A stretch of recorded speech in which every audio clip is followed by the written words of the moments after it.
tools to handle it well. I think he has handled it well. Obviously, the results haven't gone so well at the minute, but I think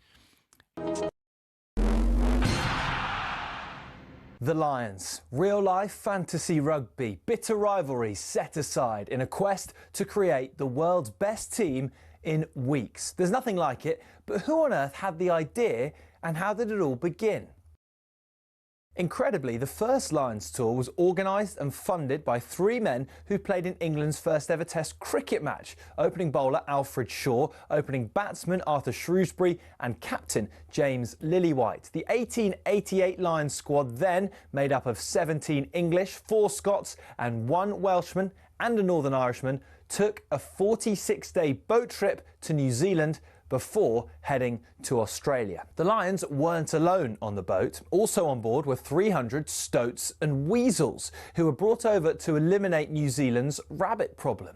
The first ever Lions captain, Robert Seddon, died of drowning midway through the tour while sculling on a river. Andrew Stoddart, who was another of the cricketers there, took over and was the star of the tour. The next one was the first to get official recognition from the RFU against the newly formed Springboks. Although the Lions won the series and beat the Boks again 5 years later, in the 12 series since in South Africa, they've only won 2. New Zealand has proved an even tougher hunting ground, just the 1 series win for the Lions in 11 attempts, which came in 1971. And then there was that nail-shredding drawn series in 2017, only the second in Lions history. Only once have the Lions clinched a series after losing the first test, 1989, when David Campese's infamous ghost pass was pounced upon by Ian Evans. Before World War II, the Lions had a dark blue strip, which on the 1930 tour forced the All Blacks to play in all white. So in 1950, the iconic red shirts, white shorts and blue and green socks combination was born. It remains the symbol of the greatest alliance of adversaries in all of sport. To borrow the phrase from Jim Telfer, the Lions is Everest.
Morning, everybody. Welcome to the world's biggest sports radio station. It is talkSPORT. My name is Max Rushden.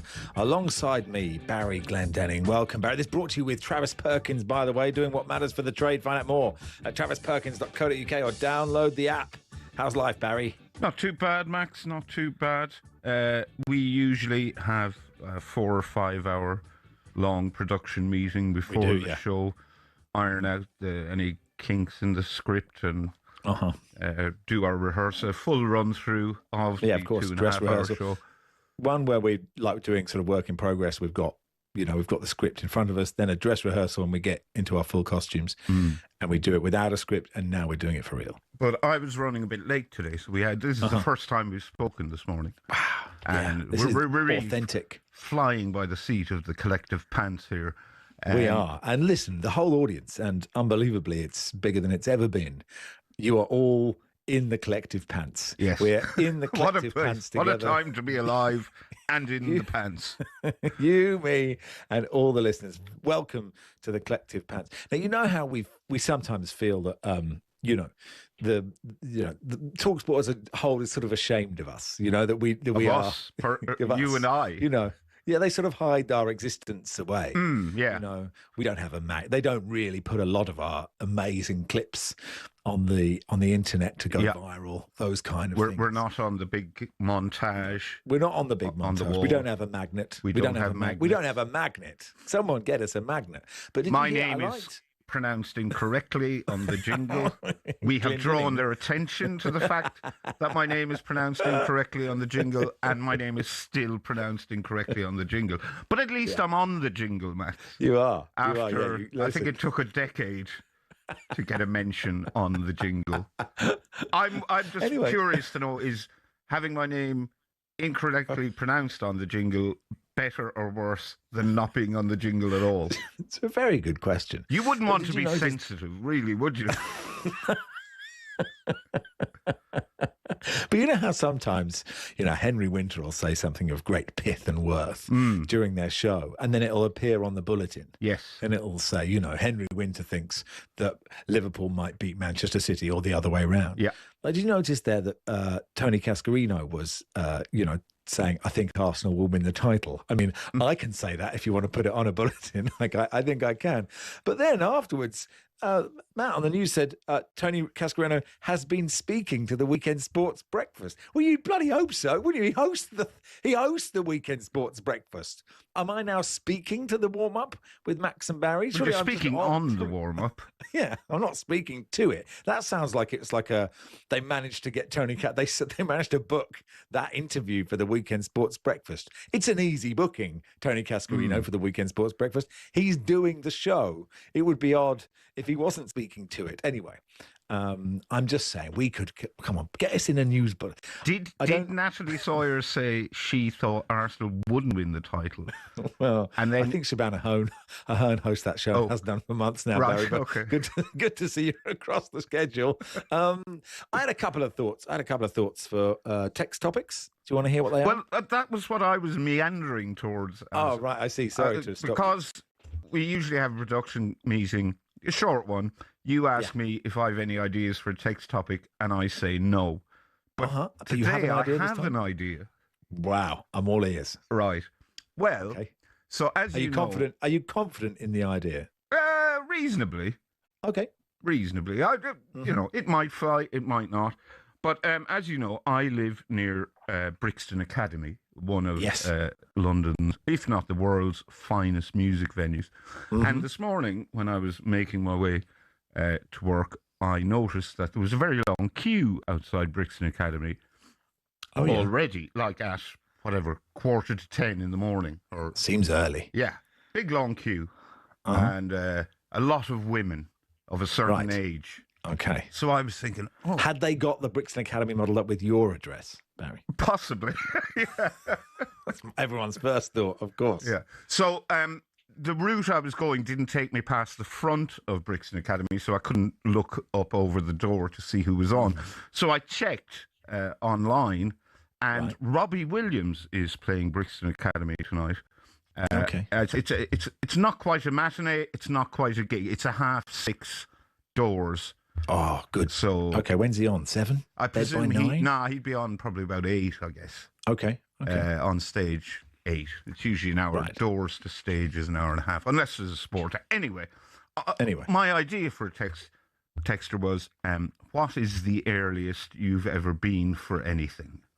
The earliest you've ever been for anything, or the earliest you've ever queued the earliest you've ever queued for anything? Well, me and my friends George Foster and James Swarbrick, I think when we were about 11, got to the cinema in Cambridge. I think it was the ABC cinema 4 hours early for the Teenage Mutant Ninja Turtles movie, thinking that we would have to get there very early because everybody would want to see the Teenage Mutant Ninja Turtles. And I think we were the only people in the queue still when the doors opened 4 hours later. But I'd say 4 hours is probably the earliest for me. But what a theme tune, TURTLE Power by someone. I'm not sure. But okay, no, we'll take that as a text topic. Was it the guy who did Ghostbusters? The Ghostbusters Possibly. team. Oh, I don't know. Okay, so look, the earliest you've ever queued for anything, we'll go with that. My thought was... not the earliest, but what were you queuing for that early? Okay. Ago, you know? Okay, fine. And, well, you know, there was that squirrel on the pitch. Was it at Hull yesterday? I believe so. I've heard about it, haven't seen it. No, and obviously... It was the talk of the office when I came in. Wasn't it? Yes. I bet it was. Like losing their minds about a squirrel running around a football pitch. In my opinion, not that interesting. No, I agree. I don't think that interesting. But I do believe, with our new large audience in the collective pants, that we would get, if we asked for interesting squirrel anecdotes, I think there are some kicking about. Do you remember, actually, Right. we used to have a producer on this show many years ago, and I once told a story. I mean, we still have one. Yes, yeah. It's a different one. But I once told a story about, there was a story in the news about squirrels in Brixton being addicted to crack, the drug, because they were finding bits and things. And I told you this story, and he pressed the big button with the skull and crossbones on it that forbids it from going out on air. Yes, because he thought it was we had a row inappropriate, about it, didn't we? So there's my squirrel anecdote. It's not fit for broadcast. Second time lucky, hopefully. Who knows? Maybe it has got through, and maybe it hasn't. So lots of my neighbourhood squirrels are depraved drug addicts. Yeah, or they're in the Priory and they're getting all the help that they need. Wow, this text says, wow, Barry's going to break the internet with his unbelievably exciting text topic of what were you queuing the earliest for? Give him the job every week. Mark, the Wolves fan, says the shaky starts are back, Baz. Come on, I think this has been a pretty good one. It was all right. See, that's the expectations rise, don't they? When something starts to get popular, people want more. What do you want from us? For goodness sake, we're doing our very best here. We've given you 2 questions, and you can answer either of them. I daren't put out my third. Go on. Other idea, Barry. Did you and your family go picking strawberries again? No. It's a really quick one, but I okay. I don't think this is a good question, but the idea of doing it as a text topic made me laugh. It is the Super Bowl tonight. What's your favourite bowl? In your house, let us know.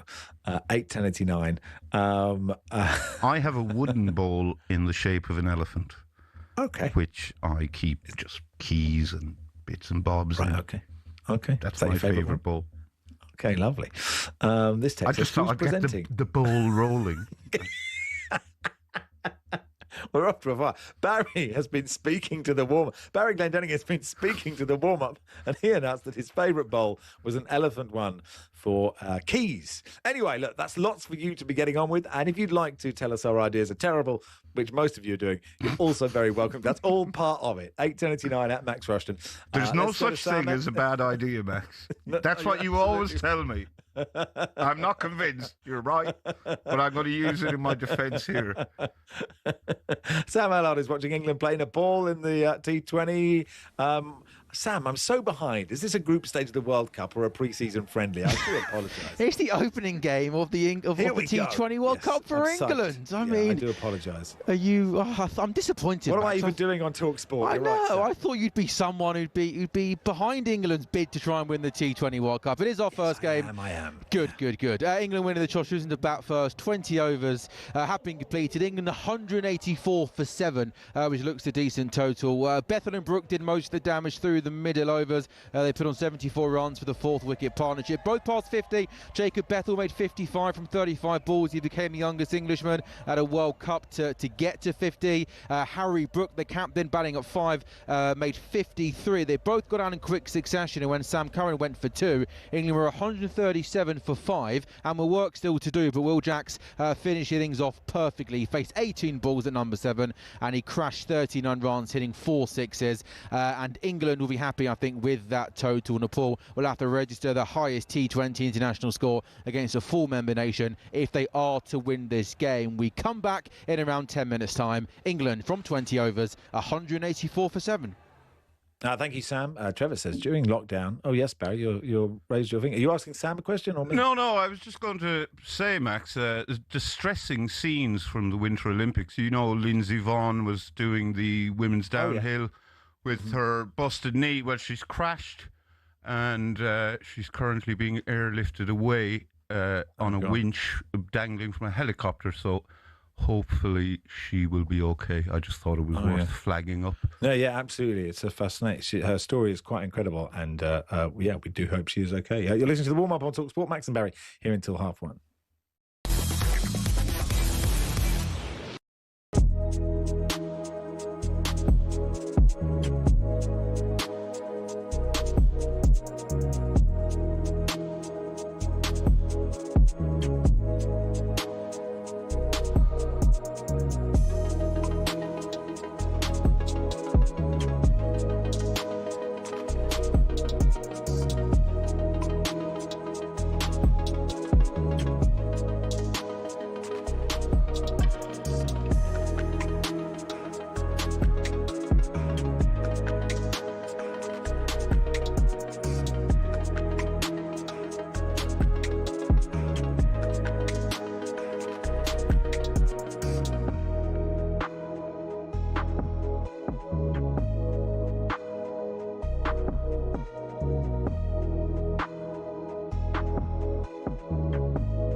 Just disrespectful. And how about you look at your own performances? I rate Romero. I do rate him as a defender. 5 goals this season as well. He's chipping in with his goals from centre half.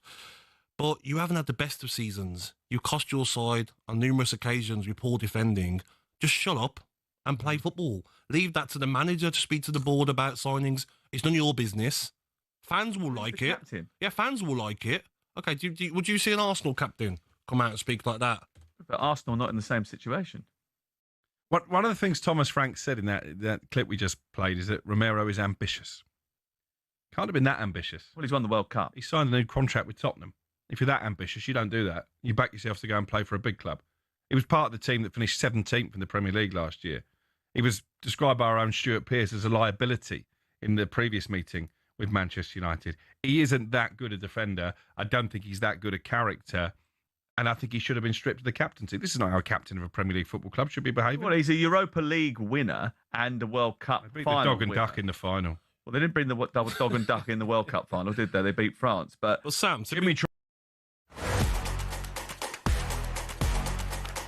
Rushes out to the right-hand side, has a man there, throws the interception at the 39-yard line, returning out to the numbers 25, 20, give a machine down to the 10, down to the 5, touchdown Eagles! He's got 2 blockers, he's going to go all the way, 10, 5, touchdown! And the rookie has picked off the superstar!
And it's a red card for Romero.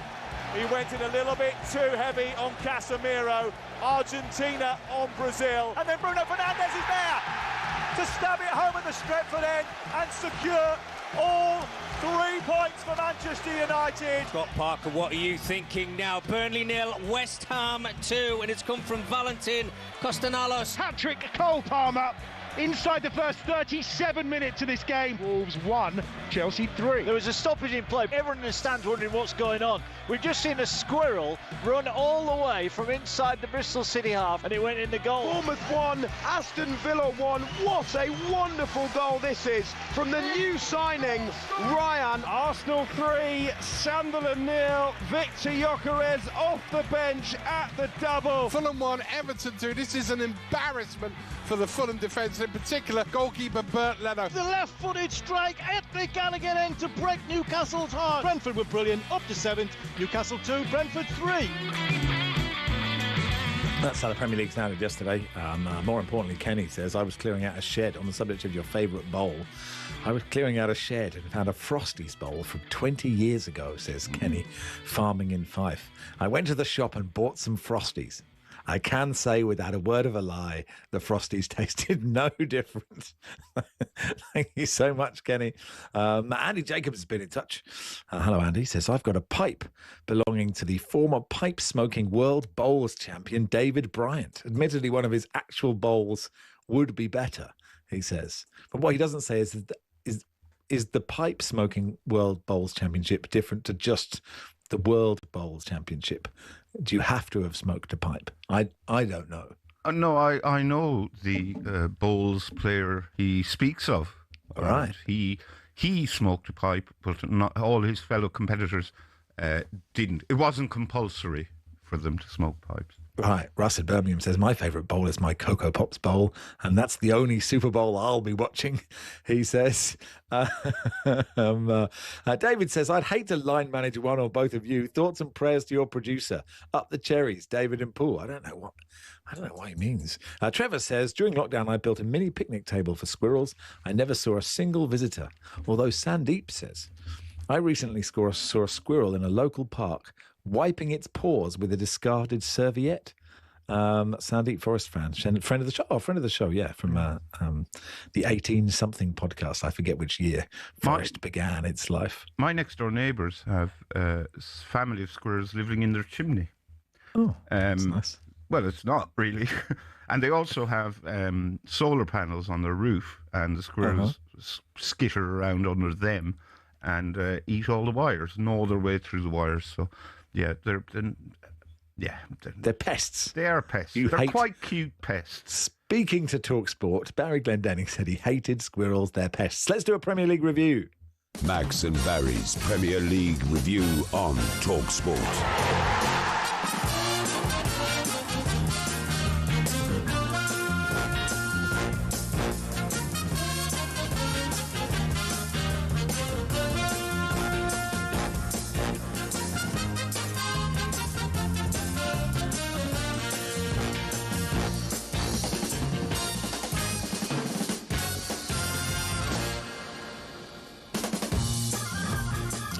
Where should we start, Barry? Where would you like to start? I would like to start at Old Trafford, Max. If only to get your view on the latest dismissal of Tottenham captain, my captain, Christian Romero.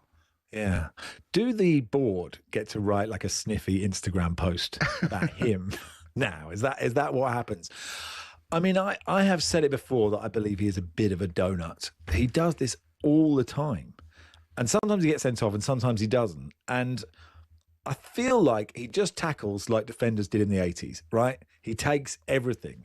And like it's intimidation tackling, right? What he's doing is he's just putting a reducer on everyone he gets near. And he does it almost every game. And sometimes he makes contact with the player, sometimes he doesn't. And I bet that worked in the 80s. You know, like when I started watching football, it still worked because refs wouldn't see everything. But you take the ball, you take everything else. Maybe he was a little bit unlucky in this challenge, but you just can't do that. You can't have such an aggressive follow through, right? Sometimes you can be unlucky, but it's really frustrating. And Tottenham fans who go week in, week out and pay to watch them, they have a more right than I do. You know, they were before that moment. Apparently they were singing, Romero was right about the board. And I think it's easy if you're a player to criticise the board and they will be on your side. He's good at distributing the ball. He scores goals. I don't think he's a great defender. Person. I don't think he's a brilliant defender. And I was trying to think of who are elite centre-backs who got sent off all the time. And I can only think of Sergio Ramos, right? Yeah. And who got lots of red cards, because most really brilliant centre-backs don't get red card. It's not a good thing. It's not like a good thing to happen. And I think some fans like a player who's just a bit violent, right? And Tottenham fans don't have a lot to cling to at the moment. So I can kind of see why he's kind of loved. And I don't think Tottenham are in a position, talk of him going, and maybe he wants to go, and he's sort of, he's making a lot of noises that he wants to go. And maybe he would be a great success at Atletico, and that would be a great place for him to be, I think. But I think it's really frustrating. It's really sort of tedious. He does it quite a lot. Stop doing it. Try and defend. Try and stay on the pitch and defend and help the team. Really frustrating. I don't think Thomas Frank is in a position to criticise him or anyone. He is, he's like somebody on the Traitors who is about to get banished, and he just can't throw anyone. He's just got to be friends to everybody and just hope that they vote for someone else. So I think Frank, if Tottenham were fourth in the league and they were going well, I think Thomas Frank might have been critical of him, but I don't think he's in a position to be critical of anyone. So I was annoyed, Barry, is my answer. I find it interesting you say Frank isn't really in a position to be critical of him, because it was a stupid challenge, not entirely out of character, as you say. No. But quite apart from the fact that he's left Spurs with 10 men on the pitch for an hour, Spurs have 11 players out injured. He's now going to be suspended for 4 games. 4, yeah. Yeah, because it's his second red card of the season. And if I was Frank, I would criticise him, I think. I would imagine he will criticise him privately, very much so. But I think Romero probably won't care. There has been talk that he should be stripped of the captaincy. I'm not sure he would care about that either. But Spurs do seem to have a serious discipline problem under Frank. And I suppose that is not a surprise when your captain is the most ill-disciplined of all the players. Yeah. So it is really concern, annoying. But I don't think you can lay any blame for what happened to Spurs yesterday for that defeat at Frank's door. But it is ultimately he who will carry the can. I think so. I think Tottenham will have to go really far in the Champions League, and he has to pick up in the league somehow if he wants to keep his job. I think he'll have the season, personally, because I think even though they're not out of trouble, I think they're just about okay.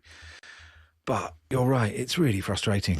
Just don't do that. I have a question for you. Do you think Thomas Frank gets more grace than Ange Postecoglou? Very similar records, very similar injury issues. And the question is, do more people say, oh, it's not all Thomas Frank's fault, there are injuries and all this, whereas Ange got a lot of stick, even though basically they're doing the same thing? Is that an entirely accurate summary of what's happening? My recollection of the Ange reign was he constantly moaned about how many players were injured, and Thomas Frank doesn't do that. I think most people, among the general football fandom, I think Thomas Frank is people generally want him to do well at Spurs, or wanted him to do well at Spurs, whereas I think people were kind of hoping Ange would fail because it would prove their view because some people think, doing well in charge of Celtic is not a barometer that you're a good manager, that you're Premier League standard. So I think people were kind of hoping Ange would fail when he made the step across from the SPL to the Premier League. I'm not saying being good at Celtic is or is not, but a lot of people think the Scottish League is Mickey Mouse. There's no getting away from the fact. So if that's the point, then people think that.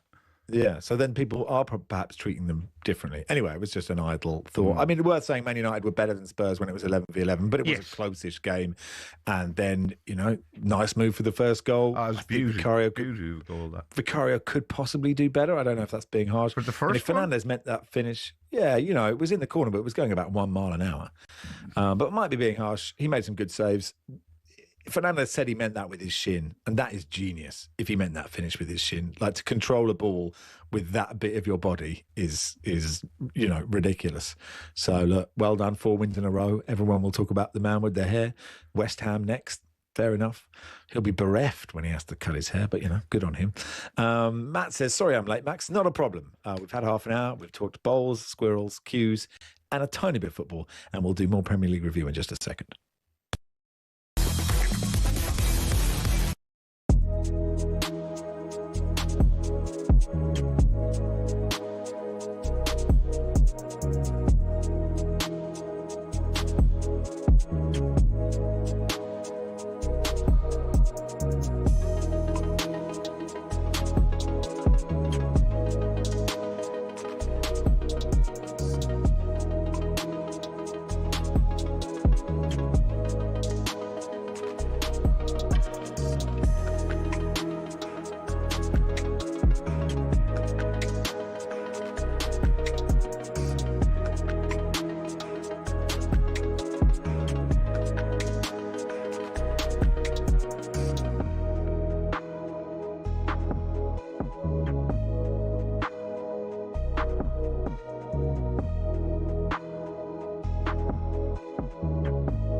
You don't mean that, man. Okay, stop man, shouting, let me get the out of here, bro. I'm out of here. I'm out of here. Talking about my peoples and all that.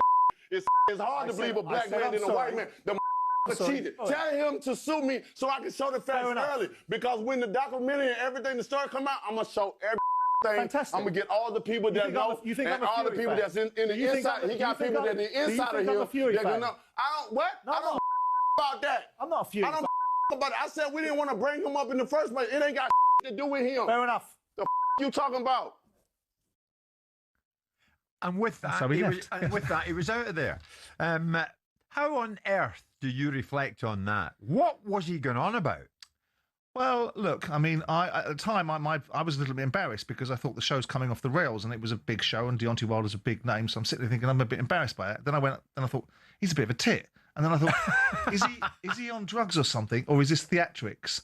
And then I just came around to the conclusion that it's not right. He's not well.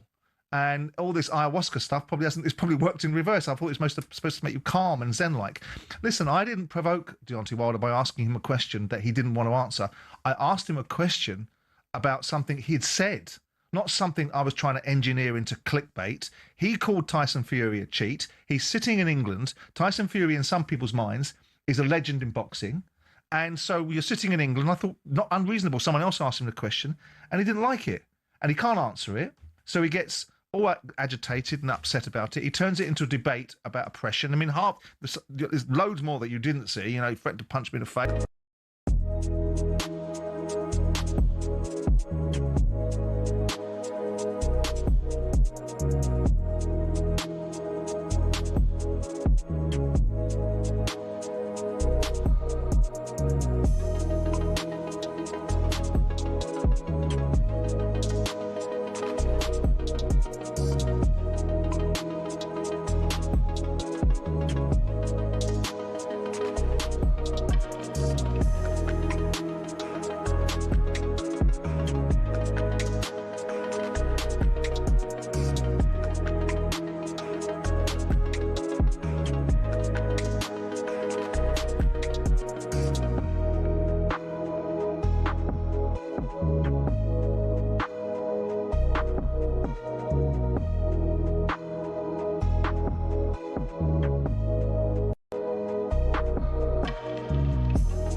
And now the Super Bowl is tonight. talkSPORT will be live from the West Coast, bringing you the action as the Patriots and the Seahawks go head-to-head for the Vince Lombardi Trophy. We'll have live play-by-play commentary from Levi's Stadium and the sport's biggest spectacle. You'll also be able to watch our commentary team calling the action on the talkSPORT YouTube channel as we bring the NFL season to a close with a matchup you do not want to miss. Live on talkSPORT tonight from 11 o'clock.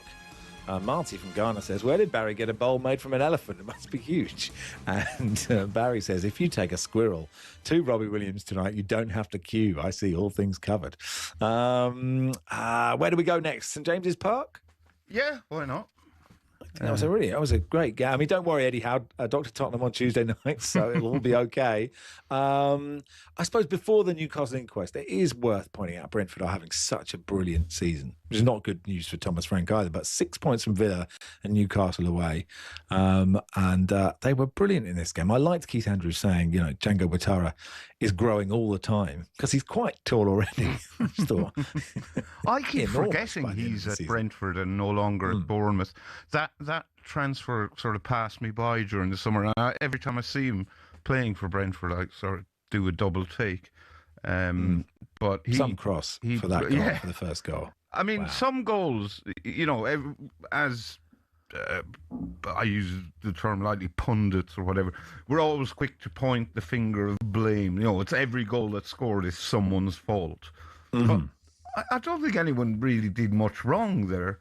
It was Kieran Trippier was supposed to be, was on sort that of tracking him, yeah. Yeah, but he was kind of, I'm not sure he could have got out to him any quicker. Trippier is not having a good time with it at the minute playing for Newcastle, but I wouldn't really blame him.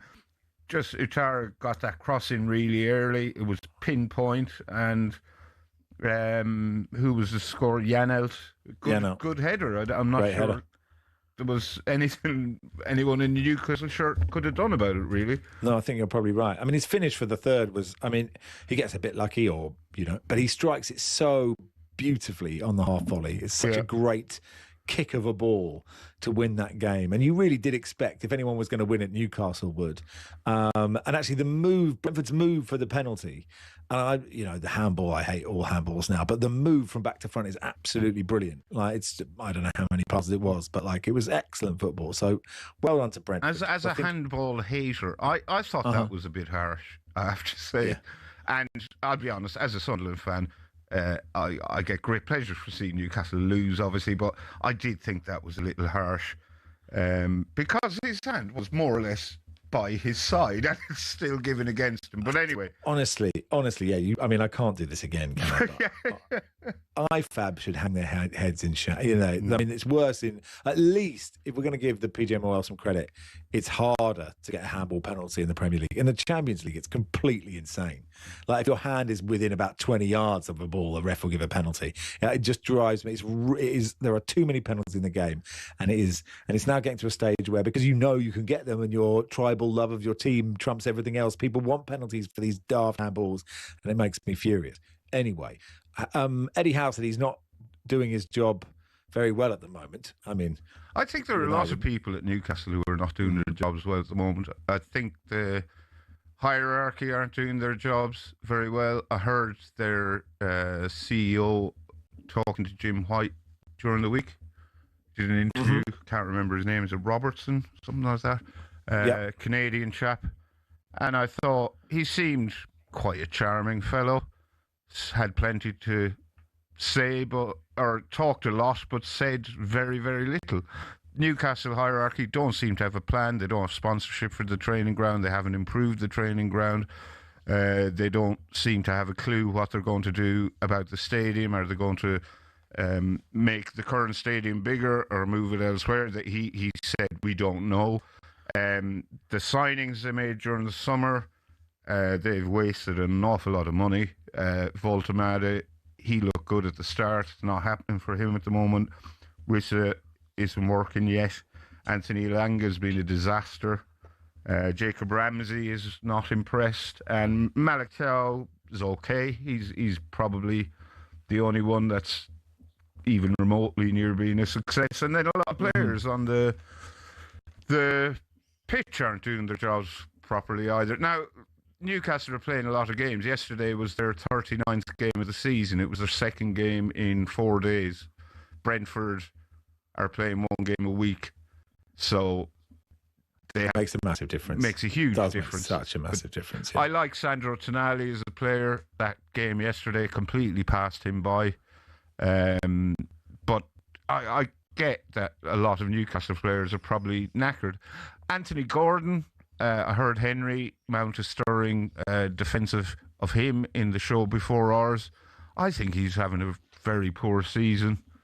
And I think he's playing his way out of the England side for the World Cup if he doesn't up his game considerably. I think Tuchel's pretty loyal. I think Tuchel is pretty loyal. I think that is the only thing that will save Anthony Gordon. Possibly. And as far as I can tell, Newcastle fans, they seem a bit like Sean Costas was very cool on him, saying, I think Henry was genuinely surprised when Sean said, no, he's not doing it for us this season. He occasionally rises himself for a big game in Europe, but just the meat and potatoes of the Premier League, he's been very poor, I think. Before anyone else does, we are allowed to say a lot without saying anything on this show. Yes. That's what we're employed to Talk do. a lot, say nothing. Yeah, exactly. That's what we're here to do. Enormous result for West Ham. 3 wins in 4 now. First clean sheet since August. 2 really brilliant goals. I mean, the first one, the pass from Fernandes is perfect because the keeper's got to come, but he's, Somerville can just get in front of him. The finish is brilliant. And the second goal is even better. Like Fernandes whips that pass in. Somerville flicks it around the corner. The cross from Juve is about as good as the cross from Ouattara, isn't it? Brilliant header from Castellanos. So, very well played, West Ham. And Burnley are done, I believe. I think stick a fork in Burnley. Yeah, they are done. 15 games without a win. I only saw highlights of this game, but I saw their match against Sunderland last Monday night, and they were atrocious. It was one of the worst performances I've ever seen from a Premier League team. Sunderland beat them so comfortably, and Burnley just could not lay a glove on them. And Burnley finished well ahead of Sunderland in the Championship last season. I mean, I know Sunderland have a completely different team now, but the difference between them is chalk and cheese, night and day. Would you like to listen to Scott Parker being sad, speaking, put to the streets, dry your eyes out, or is that not fair on him?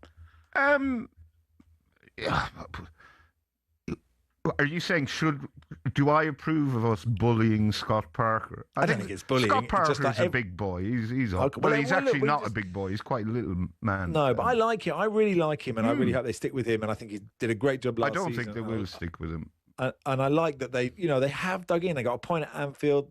Drew with Spurs, etc. They're not quite good enough. Anyway, look, let's play a bit of it and see if it works, and we can always fade it out. Keep our mics up. Here we go. Here's Scott Parker after the game. There's one thing that I hold firmly and I stand by, and is a foundation and an absolute rock, is that in these moments of pure adversity, I will not waver. It's good. It's good. It sounds good. It sounds better with it. Maybe he should just have it at the after the game. Just have that acoustic there. Sam in Ipswich says, how long before the Robbie Williams concert will Stuart Pearce cue? Yes, Stuart told us yesterday he's going to the Robbie Williams gig, with Mrs. Pearce. Right. He said it's not necessarily his cup of tea, but he's going to enjoy it. Bash should try and find him on his way home later. Should we quickly do Arsenal Sunderland and we'll get if Stuart and Mrs. Pearce want to call around to Shea Glendenning for a cup of tea, they're more than welcome, or I'll take him to my local pub for a drink. How nice. Oh, well, if you're listening, Stuart, get in touch. If you're listening, Stuart, get in touch. It's Arsenal's title now, isn't it? I mean, it is definitely theirs, depending on what happens today, of course, but they were really good in this game. Zubimendi's finish is absolutely brilliant. The wide shot. Do you think they were really good? I thought they were so-so. Okay. But like they played well within themselves and were far from their best, I thought. But, you know, they're much better than Sunderland. I didn't think Sunderland were terrible either. I thought 3-0 was a bit, you know, not reflective of the They're game just good, itself. aren't they? They're just good. They just, every game you think, oh, it's a banana skin, Leeds away, they just hammer them. And then Sunderland, okay, however well they played, it just sort of felt never in doubt. So it just felt inevitable, I think. You know, they're getting closer and closer. The Zubimendi goal is brilliant. He has been a brilliant signing. Yeah. I really like Dan Ballard's foul on Jesus for that penalty that wasn't in the end. I'll tell you what, I'll just jump on top of him. And that seems like the right thing to do. Gyökeres, I've said it before, scores EFL goals. And I think that's kind of what Arsenal need. They've got He lots scores of players EFL goals against EFL teams. He's a flat track bully. That's true. And of course, Sunderland, I think, pretty lucky to not have Brian Brobby sent off. Brobby. Brobby. I would wholeheartedly agree with that. I can accept, you know, even though it's my team. Look, he was very lucky. Very lucky. Brobby. Look, if they are leading going into May, Arsenal, their last 4 games, Fulham at home, West Ham away, Burnley at home, Palace away, you almost can't hope for nicer than that. So, you know, as long as they're in vaguely ahead, then they'll be all right. Liam says, just heard Barry name check Shea Glendenning. What a keeper he was, says Liam in Oxford. Anyway, is Max and Barry here on the warm-up until 1:30. Lee Phelps join us in just a second.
Let's go to Joe, who's a Liverpool fan. All right, Joe? All right, Joe boy. You all right, lads? How are you? All right, mate. Joey, how are you? Yeah, not bad, not bad. I've gone for a left winger, and I've gone for this player because if it's not your night, he'll pick your pockets again and again and again, and it's the pub fruit machine. Oh, the old fruit machine. Mate, the back line, we've got a doorman, we've got carpet and a fruit machine. Mate, this is the stiffest. He wants him as a left winger. Oh, you said left wing? I thought you said left back. Fruit machine, left wing. Oh, he's not getting past anyone. What, the fruit machine? I mean, modern day wingers, you know, they're quite tall, lanky. I mean, look at Cody Gakpo, for example. Yeah, but I wouldn't describe Cody Gakpo as a fruit machine. I mean, you pick your pocket. You wouldn't, would you? Oh, the slot machine. Yeah, oh, the old slot. Oh, see, you might change. Yeah, the fruit machine, though. No, wait, listen, I'm having him. I'm not sure he's a left winger, mate. Well, yeah. It don't strike me. If I said to you, who are you playing that wide left? And I said the fruit machine, you go, who's he getting past? Where are we thinking for the fruit machine? Because I like it. I feel like the fruit machine needs to be in there because he's a staple part of a pub. You stick him in front of the back four. You want to play him CDM? Why? Because he's always picking pockets. Pick your pocket. Okay. There's a little bit of that going on. So we got a fruit machine in the seat. It's like Yaya Toure, isn't he? It's Yaya Toure because he's not a canter. Casado? He's a bit of a Casado. Oh, Yaya's like a big old unit, right? Mascherano, the fruit machine, pick your pockets. Whoever, mate, right? But he's not a left winger. The fruit machine's not left wing. I think here's what we need. Right. We need a little bit of. We need a little bit of movement. We need a bit of. So.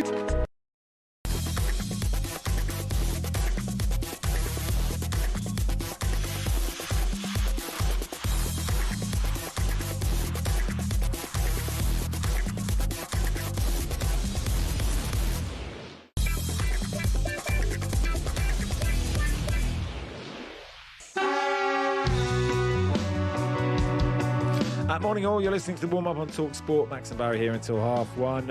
On talkSPORT 2, commentary of Arsenal versus Man City, the Emirates in the WSL. Let's get the team news from Angelina Kelly. Hey, Angelina. Hey, so 40,000 fans are here at the Emirates today as visitors Manchester City look to go 11 points clear at the top of the table and extend their winning run to 14 games. Both sides are fresh from victories over Chelsea in the Women's Super League. A win or draw for Arsenal today would see them jump back into the top three. Renee Slagers makes 2 changes since they were crowned winners of the inaugural Women's Champions Cup last weekend after beating Corinthians 3-2 in extra time. Goalkeeper Annette Borber is unavailable due to injury. She's replaced by Daphne Van Donselaar, who starts for the first time since November. Stina Blackstenius also isn't in the squad. She drops out of the 11 with Caitlin Ford coming in, meaning Alessia Russo, who celebrates her 27th birthday today, is expected to start up front. Meanwhile, Andre Jeglerts names an unchanged side since their 5-1 hammering of Chelsea last weekend. That includes former Arsenal forward Viviana Miedema, this season's top scorer Bunny Shaw, and last weekend's hat-trick hero Carolyn. Kick-off is at 12 noon. It's Arsenal versus Manchester City, live on talkSPORT 2. Cheers, Angelina. Let's go to the cricket. Sam Ellard watching England versus Nepal, opening game of the T20 World Cup. From England's 20 overs, 184 for 7. In reply, 3 balls left of the power play into the 6th over. Nepal 42 for 2. They had 30 runs on the board after 3 overs. The innings got off to a good start. Jofra Archer's first over expensive, going for 14 runs. 3rd over of the innings, Luke Wood went for 15 runs. But England pulled it back in the last couple of overs. 2 wickets falling to spin. First, Dawson got a Seifs trying to sweep the ball, but he got a top edge and was caught at short fun leg. And then Kushal Bertal, who made 29 from 16, is just giving Will Jacks a very simple caught and bowled wicket. So Jackson Dawson with a wicket each. We got 2 balls left of the power play. Nepal chasing 185 are 45 for 2. Cheers, Sam. Let's look at the latest odds ahead of today's action with William Hill. In the Zone on talkSPORT. Brought to you by Final One Standing. New from William Hill. 18+, gambleaware.org. Terms and conditions apply. Lee Phelps joins us. Hey, Lee. Hi, how you doing? Yeah, good. Now, yesterday you told us some Final One Standing. Things were close. Did anything big happen yesterday? Both went through. Man United, Chelsea and Arsenal all winning means that not only did the punters have a good day, but also that Final One Standing players got through. So the 2 who were in for 20 grand yesterday both picked Man United, both through to the next round, which obviously is midweek. There's a new £20,000 jackpot which launches 7:30 Tuesday. So if you've been knocked out this weekend or never played, then you can have another go for free there. Pick a Premier League team to win. If they do, you go through in that 100k game. Remember, 4 of them had Arsenal, 2 had Man United, 1 had Villa. So obviously one of those has gone, but the other 6 go through to the next round. Just looking there, the relegation odds. You've got Spurs, the shortest price since 2008 to go down. Oh, God. Yeah, 10 to 1 they are to be relegated, obviously on 29 points. West Ham on 23, 6 points away. You've also got Forest, obviously, on 26 points. They shortened a little bit after Friday night. West Ham lengthened a touch, but West Ham are still 2 to 1 on to go down. Palace 7 to 1. Leeds 8 to 1. And Forest 100 to 30. So, yeah, so that was Juan de Ramos. Remember, you will remember, obviously, Max. I will, yes. Unfortunately for you, but no points by late October. Then Harry Redknapp came in and rescued it. Yeah, they were around 6 to 1 back in 2008 to be relegated. When he got the sack, I think it was like late October. So yeah, it shows how bad it is, doesn't it? 10 to 1 to be relegated. I think there were 9 yesterday, so they've lengthened slightly, Spurs. But yeah, you wonder where the point. You need to pick up points. I mean, I think it's all about how much West Ham can do, but they're showing some signs, aren't they? They're fighting West Ham, and you wonder if Spurs have got and Palace have got the same fight in them. I mean, the funny thing is, you mentioned there Harry coming in, and me and Charlie spoke to him in the Wednesday show, and probably if he came in today, Tottenham would get more points. And I want Thomas Frank to do well, but I do think, they would have more points at the end of the season. I think they'll be fine either way. Fine is a loose term. I don't think they'll go down, but who knows? What about the games today, Lee? Yeah, well, obviously Palace, a big game for Palace, obviously at Brighton, the derby that no one realises is a derby, but it's spicy. I mean, look at the cards in the recent games. 6 yellows in the last game between these two. There were 3 reds at Selhurst Park in April when these two played. 5 the time before that. There's been 7 recently as well. And Brighton have got the second most yellow cards in the Premier League behind Tottenham. Brighton have got 59, same as Bournemouth. So maybe look, whether you can pick a result in this one. Palace are obviously the outsiders in this game with Brighton at home. Maybe pair up a couple of cards in your bet builder, way to start that off. Carlos Baliba booked in that 0-0 at home in November. Frustrated Adam Wharton. You could put him in. He's obviously been carded quite a lot since players started to leave and the manager announced he was leaving. You get impact sub on those as well. So if one of them goes off, then you still get your next player carrying it on. There's an epic boost. It's Brighton to score first, even money from 4 to 6.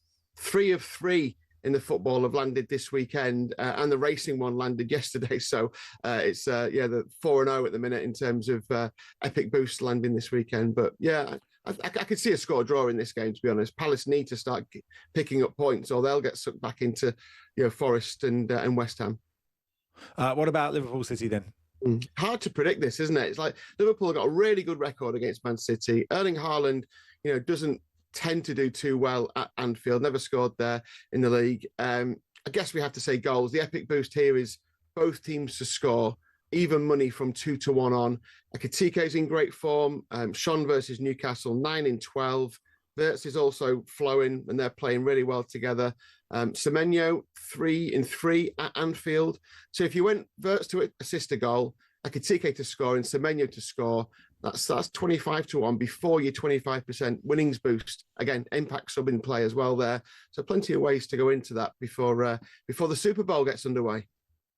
Well, and how do you see that one going? The Seahawks versus the Patriots. Yeah, see, I think most of the shrewdies are going Seattle in this one, which is fair enough. We've got all the specials as well. There's an epic boost on this. It's the Seahawks to lead at halftime. Even money from odds on. 12 from 19 in the regular season they led at halftime, and the 2 from 2 in postseason as well. The specials, there's anything from the length of the national anthem to the colour of the Gatorade poured on the winning coach. There's loads of player specials as well. Walk This Way is one of the favoured ones. It's Kenneth Walker, over 39.5 receiving yards and to score a touchdown. But the best pun, and our traders seem to love the puns at this time of year, is Darnold Ducks. Sam Darnold under 0.5 sacks allowed. And just a quick mention on the T20 at the moment. Obviously, Sam giving us the updates there. England 1 to 14, Nepal 13 to 2, chasing 185. Nepal 65 for 2 at the minute. I thought it'd be a mountain to climb for Nepal. Been waiting to do that fun all day, but they're making a good fist of it. Get rid of him. Get rid of him now. Thank you, Lee. Bye. That was a look at today's odds of William Hill. William Hill's Gold Weekend. More offers all weekend. Golden, visit williamhill.com for the latest offers. T's and C's apply. 18 plus gambleaware.org. In the Zone on talkSPORT. Brought to you by Final One Standing. New from William Hill. 18 plus gambleaware.org.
And he was talking about style of play rather than trophies. It's great to win trophies looking good, but I don't think Liverpool fans will put up with not winning any trophies, or it'll be hard for them. You've got to win something. Oh, absolutely, 100%. And you know, with the money that they've spent as well, I mean, you've always got that thing which is you've got to win something. You rightly say. I think that with them is that, you know, good result against Newcastle. Yeah, take it all day long. But as I say, we're still looking at, you know, what's it going to be at the weekend. Whereas, as we know with last year, it was like win, win, win all the time. the thing about it as well, they've had lots of injuries, Liverpool. But listen, it happens to everybody, doesn't it? Yeah. Mark, where do you sit with Arne Slot? Obviously, doing really well in the Champions League, looking to have maybe picked up a bit of form again. Where do you sit on it all? He's one of those who's I think when you see his press conferences and you look at him, I think he talks a bit too much, which probably sounds ridiculous, but it's what you have to consider with the previous. Thomas Tuchel's busy trying to bring glory back to England for the first time since '66. But how did he get here? Well, from the sleepy town of Krumbach via some giants of European football, here's his journey to Wembley. Sitting around 60 miles west of Munich, Krumbach's population is less than 14,000 people. But Tuchel's friends there remember a boy whose ambitions lay far beyond the Bavarian community. His will to win was evident early. Tuchel often captained his youth football teams, and his school side lifted the national German football trophy in 1987. The sport took the young defender on a whistle-stop tour of South Germany, from Augsburg to Stuttgart and then Ulm. A knee injury ended his playing career at the age of 25, though. Tuchel accepted his first coaching role in the Stuttgart youth setup in 2000, hired by none other than Ralf Rangnick. Under Tuchel's stewardship, the club's under-19s won their league title in 2005. But Stuttgart chose not to renew his contract, feeling Tuchel had an abrasive personality. He went on to manage Augsburg's second team before spending 5 years at the helm at Mainz. He then followed in Jurgen Klopp's footsteps and moved from Mainz to Dortmund. Here, Tuchel secured his first major silverware, the German Cup, in 2017. 8 more major trophies came next for Tuchel in just 5 glorious seasons. He won 2 Ligue 1 titles and a pair of domestic cups as PSG boss. At Chelsea, he famously lifted the Champions League as well as a Super Cup and a Club World Cup, and he also bagged a Bundesliga at Bayern Munich. And then, 4 months after leaving Bayern, Tuchel was unveiled as England's new manager.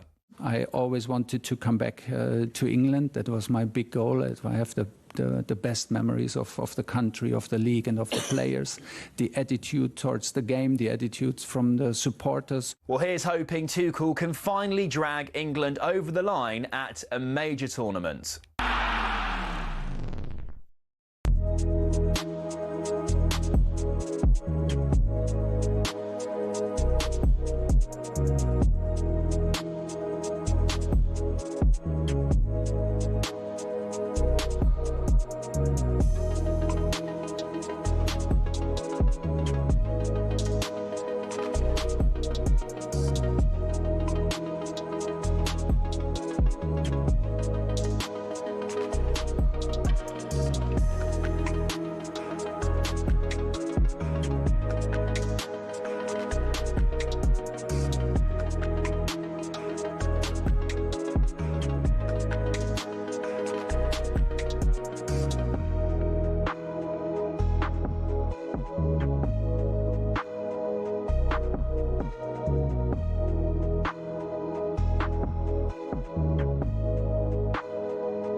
it's time to get down to business. This is where the heavyweights emerge. Oh, there we go.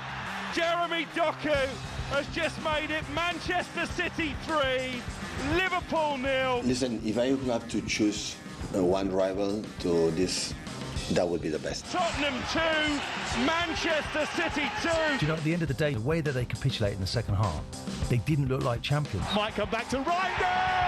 Pep will want to throw a marker down to us and say, look, if you're not careful, we're going to catch you in the league as well. Salah pokes it back to Viet. Oh, it's a lovely finish. It's back-to-back wins for Liverpool and their under-fire manager. Boy, did Arne Slot need that. You can win the league, you can win the Champions League, you can win an FA Cup or a League Cup, but the biggest thing you can win is that you can play the nicest football to watch. This occasion, this atmosphere, what's at stake? And if that doesn't get the adrenaline flowing, I don't know what will. Yeah, began this afternoon, Liverpool versus Manchester City. Good afternoon, everybody. You are listening to talkSPORT. Max Rushden and Barry Glendenning with you until 1:30. Football game coming up shortly. Before that, let's talk to Jim Borman from the Anfield Index podcast. Hey, Jim, you okay? I'm okay. Looking forward to this one. Yeah. Always nice to chat. I mean, the race now for the Champions League, which for the sort of final place of it, and actually I suppose Villa and City aren't necessarily a million miles away. Man United only 3 points away from them. It's extraordinary to say that, after what we expected Manchester United to do under Amorim. Liverpool on 39 points, so 4 points behind Chelsea, 5 points behind Manchester United. I mean, how key do you think today is, Jim?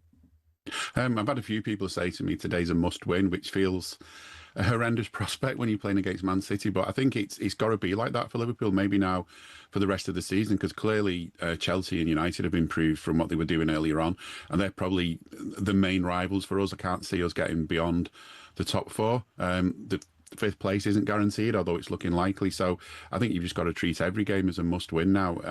Take one game at a time in the Liverpool way, but you've got to treat it as a must-win. This is something Max has touched on quite a lot this season, and I saw Caoimhín Kelleher did an interview during the week in which he said that results shouldn't really matter this season at Liverpool. Football should be secondary of importance because of the tragedy that unfolded over the summer, Diogo Jota.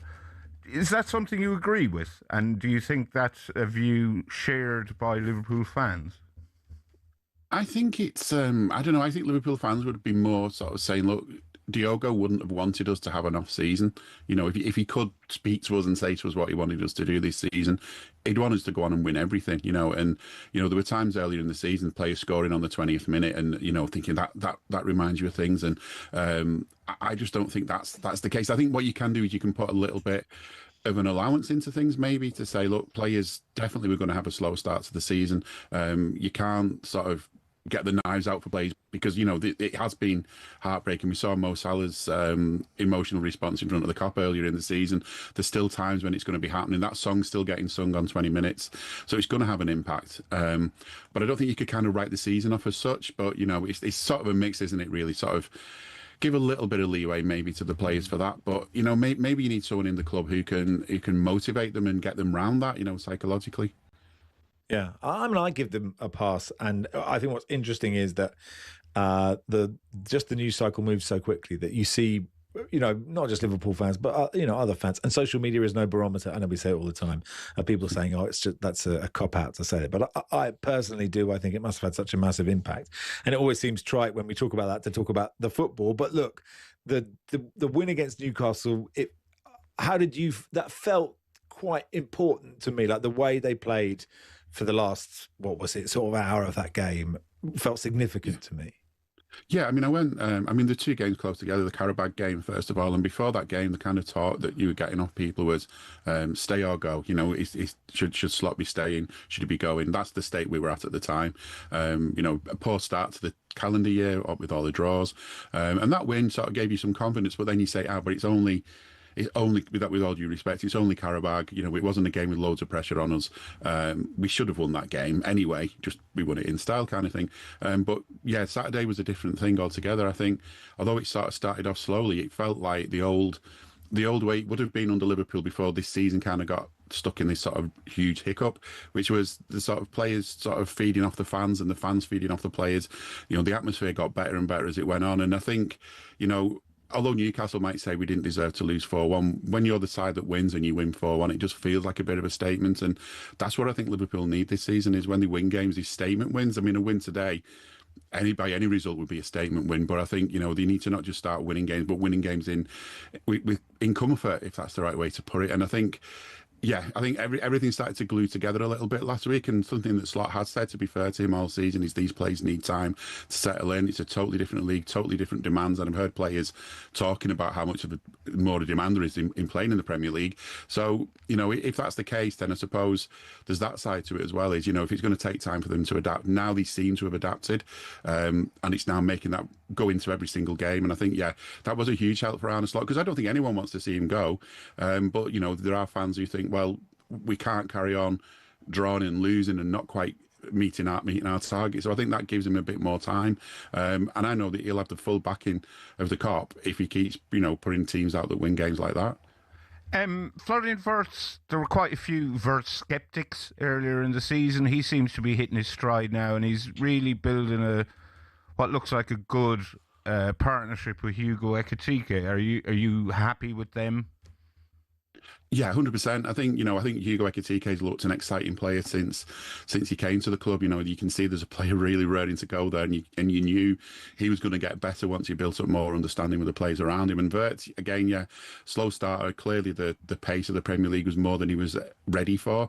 But they've worked on him, and now he just looks like he's settled in, and he can relax in games now, not look so uncomfortable. There were times in games when he'd maybe pass when he should have had a shot, and he just didn't quite have the confidence early on in the season. Now I think he's started to believe in himself a lot more, and those two, you know, they seem to be good mates off the pitch as well, which is important. And I will say that about the Liverpool side this season is, you know, from bits that you see on training videos the club puts out, that they're all getting on really well with each other. There's great team spirit, and that's so important, isn't it, in football?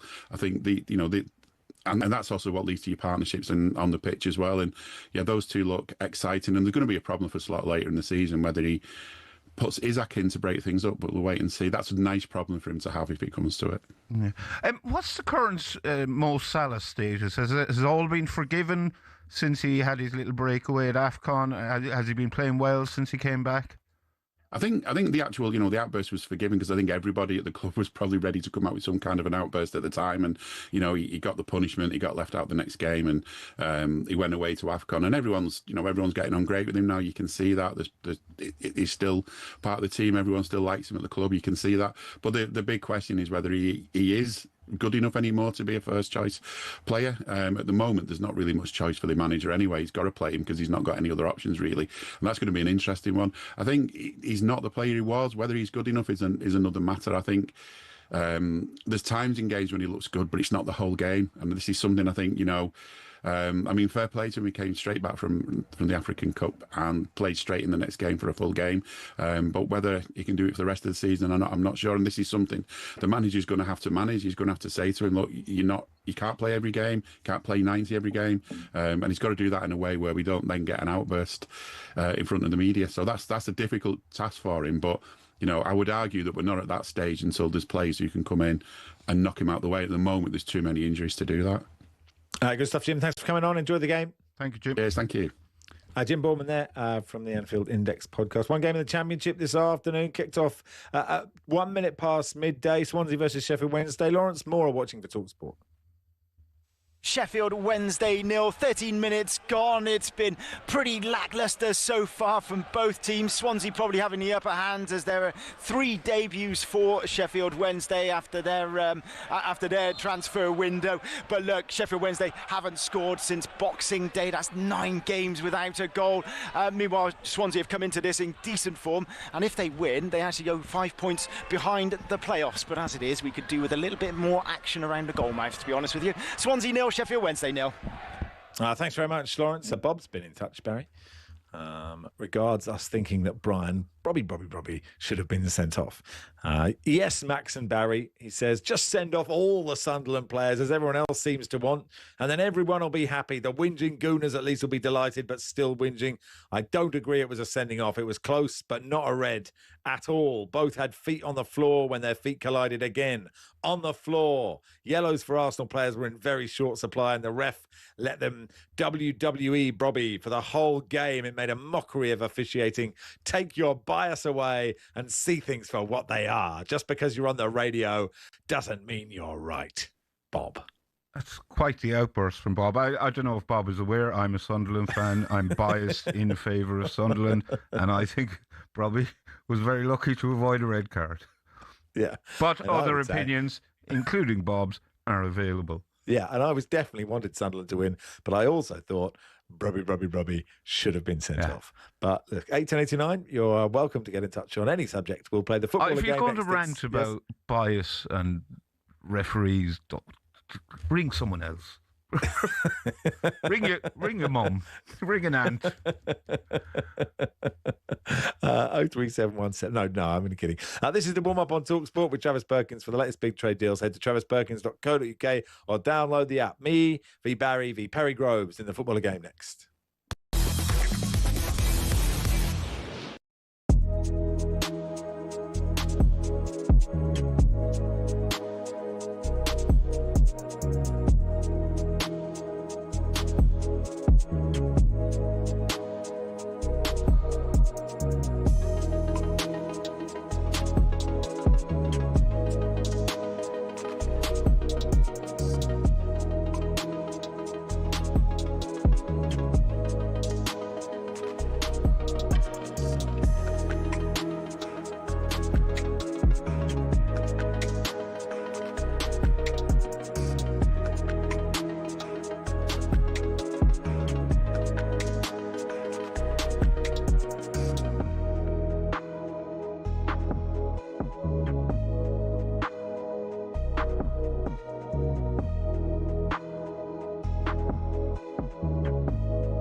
I mean, arguably, Crook, it could have been a lot worse than this, couldn't it? We thought it might be. This was an additional charge. There was an additional charge for a failing of an obligation to provide full, complete and prompt assistance to the Premier League. Let's be clear. They tried to use a loophole to stop getting an earlier points deduction when they were in the Premier League. Leicester said it was disproportionate, but did they get off lightly?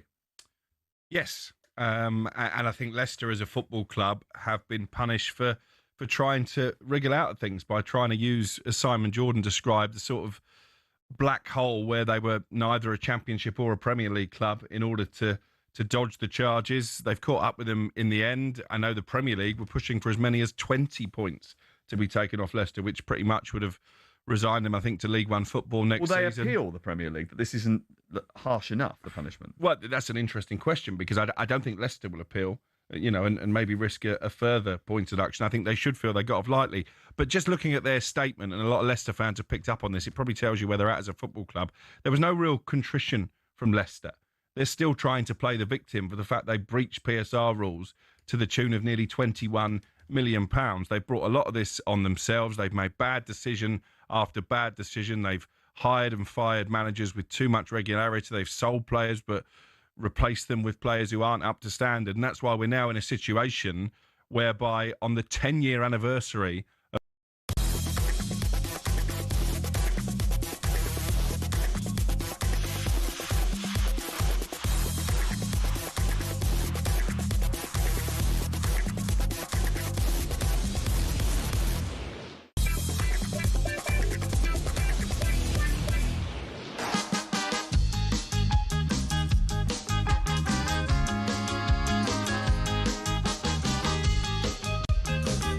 Good afternoon. You are listening to the warm-up on talkSPORT. Max and Barry with you until 1:30. Footballer game in just a second. Before that, Angelina Kelly is watching Arsenal versus Manchester City at the Emirates in the WSL. There's been a goal, Angelina.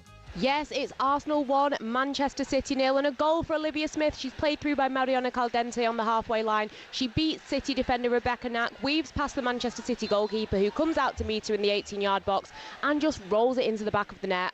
Arsenal 1, Manchester City 0, live on talkSPORT 2. Thanks, Angelina. Yeah, Liverpool 2 up against Aston Villa, and the other games currently goalless in the WSL. Let's play the footballer game. Perry Groves joins us. He's on the show after us. Game Day Live, Sunday session Game Day Live. Welcome, Perry. Hello, boys. Yeah, it's Sunday Game Day Live, actually. Preview review of all of today's Premier League games. Myself and the Moose at Brighton Palace, a little bit of niggle. Sam and Crookie up at Liverpool Man City. Come on, you Reds. Sorry, do you mean, Perry, there's niggle between Brighton and Palace or niggle between you and the Moose? No, just Brighton Palace. Okay. Me and Moose will be doing a bit of yoga and had an ice bath, so we're nice and calm, we're nice and cool. So you got Scott Minto. All the people I don't expect to yoga, I think Moose may be top of the list of all the people on earth. But I may be wrong. He may be, namaste, Moose. I should say. A little bit of downward Carry dog, on, Perry. a little bit of crow. And why not? Scott Minto is the Cox back at talkSPORT Towers, steering the boat. Right. A review of yesterday's Premier League games. Men in Black, pretty good day for officials yesterday. And regular updates of all of today's sporting events. Apart from, of course, that outrageous sending off for Christian Romero, who, as far as I can see, got the ball and none of the man. I don't know. No, he went for the ball, so that's okay, apparently. Doesn't matter. It was one of the balls on the side of the pitch. Oh, man alive. Stop getting sent off would be a really good idea. Well, that sounds like an excellent radio programme. And, Perry, I won't miss a minute of it. Now, let's play the footballer game. It's an absolute classic three-way footballer game. Reece joins us. Hi, Reece. Good afternoon. Out of 10, how are you? We'll go for a solid 6, why not? 6 out of 10. Let's get on with this. Our first footballer began his career at Aalesund in 1996, staying until 1998, scoring 5 goals in 26 games before moving on to Monaco, where he stayed between 98 and 2001, scoring 4 times in 44 games. That earned him a move to the Premier League with Liverpool, where he stayed between 2001 and 2008, scoring 21 goals. Cinema Pongole. Nope, in 348 games. He was out to Serie A. Well, Liverpool, 21 goals, 348 games, 01 to 08. Stefan Oncho. Nope, he moved on to Roma between 08 and 2011, where he scored 7 in 99, before moving back to the Premier League with Patrick Berger. Nope, between 2011 and 2014. John Arisa. It is John Arisa. John Arisa, yeah. I like the idea of Patrick Berger playing 348 times for Liverpool. Oh, well done, Perry. Mind you, Stefan Oncho probably only played 20 as well. Yeah, should have got that. Well done. Perry 1, Max 0, Barry 0. Could you get the hat-trick, Perry? How are you feeling? Would it be the proper hat-trick documents, or would it be other documents that are just around the studio? What do you mean? Well, Carl Palmer didn't necessarily get the hat-trick ball yesterday, did he? Why not? Oh, did he not? Well, because there's loads of balls. How do you know that's the hat-trick ball? Because there's loads of balls that are around the pitch, aren't there? Yeah, that's a good point. Multi-ball system, boys. You ever seen that before? Isn't that more of a symbolic thing? It is a symbolic hat-trick ball, isn't it, I think? I mean, I got a hat-trick in this game a very long time ago, and you signed a talkSPORT football for me, Perry. I was there. Yeah. I was pleased just to be a part of it, Baz. Yeah, I think it's the last time I got one right. Perry 1, Max 0, Barry 0. Here we go. Our second footballer began his career at Colchester United in 1989, where he stayed Nope. Perry Groves. Nope. 1996, scoring 27 goals in 180 games before moving to Charlton. It is Mark Kinsella. Oh, well done. Well, to be fair, I would have been under massive pressure there for when I got Mark Kinsella, wouldn't I, at Colchester United? Aye. Were you there with him? No, that's where I started my career, Max. No, at I know you Colchester were, United. Yeah, In Blair Road. Yeah, I know you, but were you there with him? Did you No. cross? No, not at all, no. He was a young lad coming through the system. Did he? I watched his career all the way Was he from... your fag, as they say in Eton?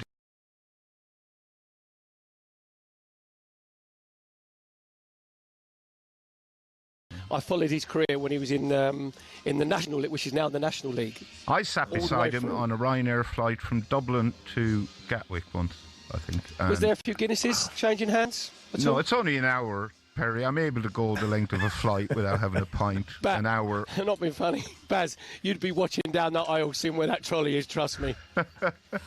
Have you seen how much Ryanair charge for those drinks? It's more than the flight, isn't it? Yeah. I'm afraid, nothing to add to the time spent with Mark Kinsella.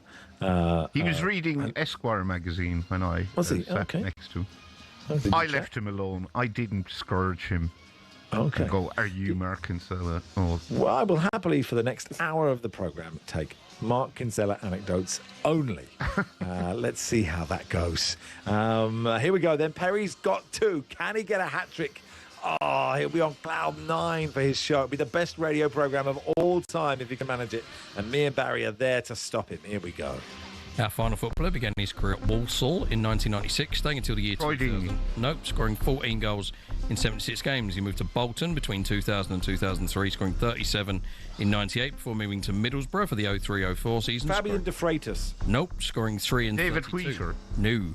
He then moved on to Leeds United between 2004 and 2006. Not scoring Jonathan Woodgate. Nope, in any of his 25 appearances. He was loaned out several times. In 2005, he was loaned to Stoke, where he didn't score in 11. For the 05-06 season, he was loaned to Cardiff, where he scored 5 in 17. And in 2006, he was loaned to Burnley, where he scored twice in 13. He then moved to Southend United for the 2006-07 season, where he played twice. Nope, didn't score.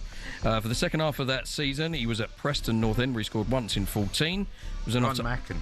Nope, it was Oldham for the 07-08 season, where he scored twice in 9, loaned back to Walsall for the second half of that season, where he scored 3 in 12, then went back to Walsall permanently for the 08-09 season, scoring 9 in 28 before... Matt Sadler. Nope, finishing his club career at Tranmere Rovers in the 2009-10 season, where he scored twice in 12.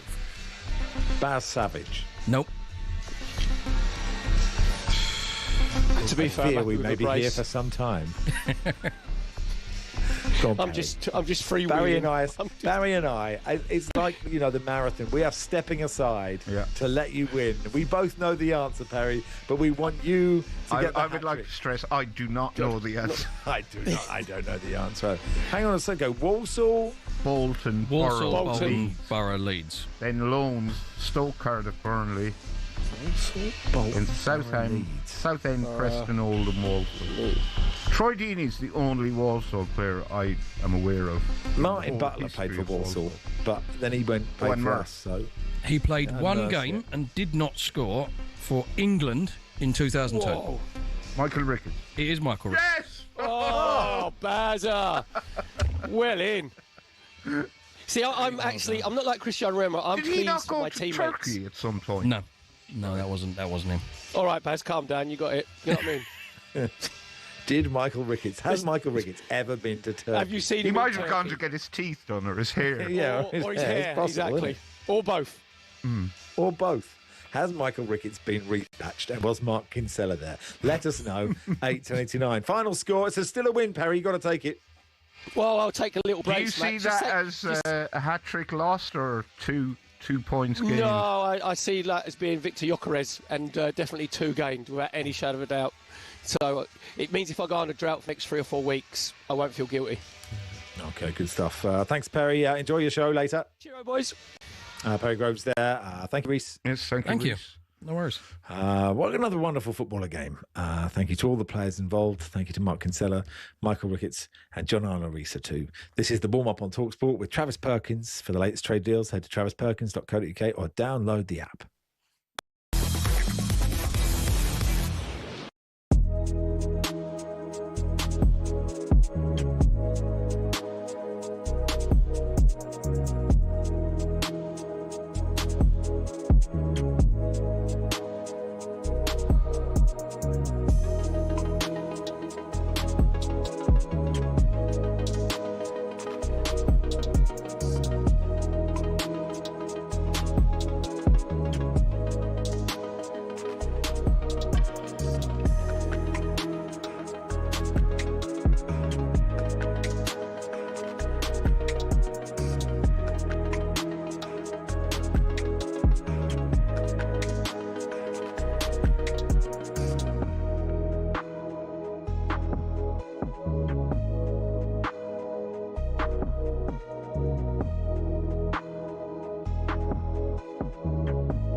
You can believe what? Why is it so hard to believe a black man than a white man? Understand me? Why is it so hard to believe a black man than a white man? Why you don't believe? Why is it? Let me answer the question. Yeah, go on. So we go there. First and foremost, it's got nothing to do with colour. It does. This whole country got some. This whole world got something to do with race. You think you pan out? You think you have a? You think you had a great life?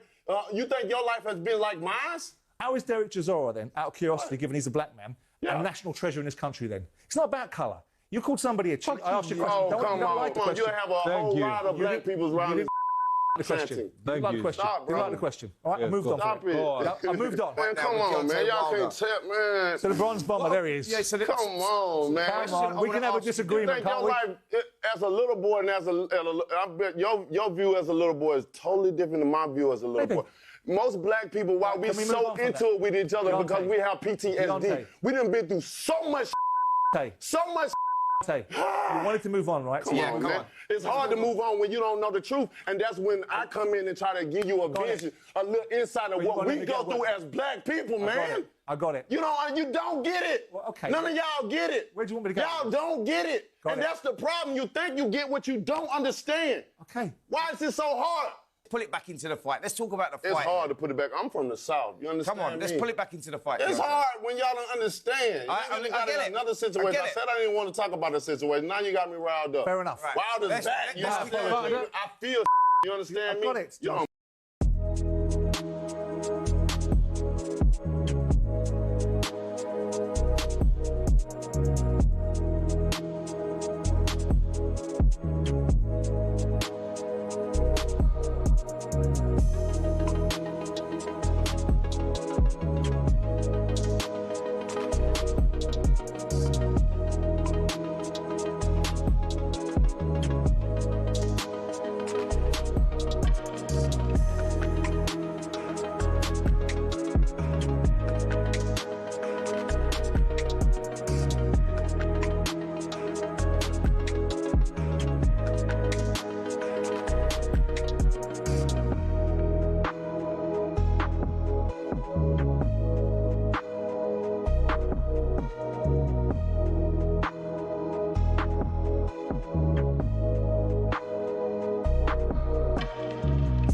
Good afternoon. You're listening to the warm-up on talkSPORT. Max Rushden and Barry Glendenning here until 1:30.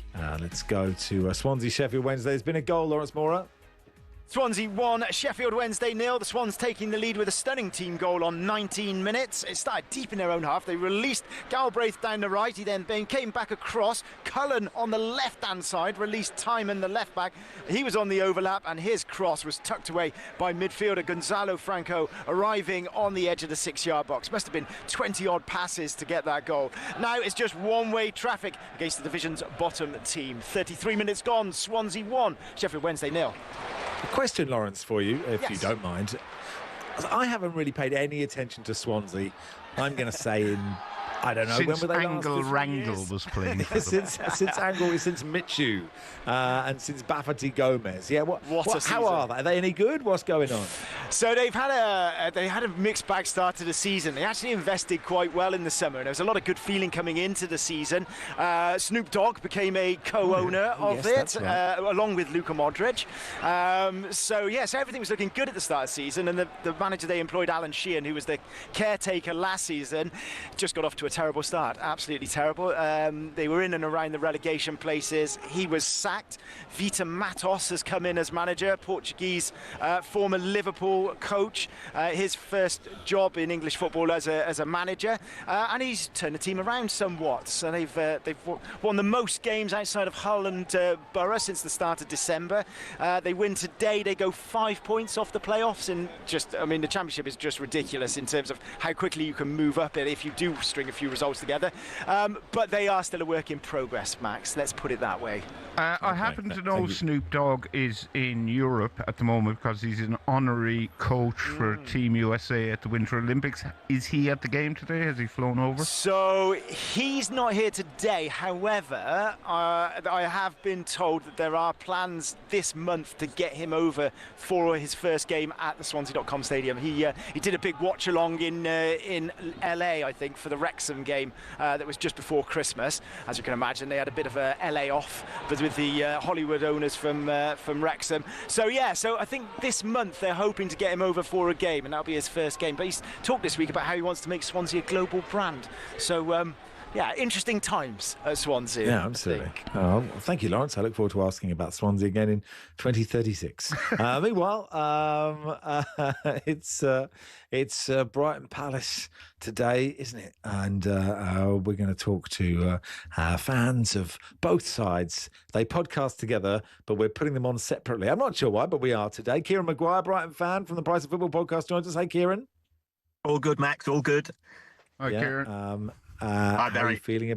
How are you feeling about the game today? I mean, neither of you are that good at the moment. I was quite surprised to see how low down Brighton are in the league. Yeah, Kieran, I had very high hopes for Brighton this season. They're letting me down. Last 10 games in the Premier League, 1-1. Is it drew 6, lost 3? That's not good enough, is it? Well, it's not good enough if they want to seriously be at the edges of the European qualifications. I think there was a hope that they'd push on from last season when they finished 8th. But other clubs have strengthened their squads, few injuries, few players out of form. And the last 2 or 3 games, VAR's gone against us, and Brighton appeared to think that football no longer has injury time. So they were ahead of Everton in the 90th minute, and they were drawing at Fulham in the 90th minute, and ended up with 1 point from those 2 games. So yeah, it's been a fairly turgid season. Not ever looked like beating anybody sensationally or losing. And most matches have been fairly ho-hum. And there doesn't seem to be any pressure on Fabian Hurtzler, or I could be wrong, but not that I'm aware of. Is that just because Brighton fans are too nice, or what? What is he on any sort of thin ice? There was a poll at the online forum, and as Max was saying earlier, you have to take these with a little pinch of salt. The majority of fans seem to want him to go, which I find bewildering. Because looking at it from my perspective, if you've got the 14th biggest budget in the division and you're 13th in the table, you're not doing spectacularly well or spectacularly poorly. You're broadly where you'd expect to be.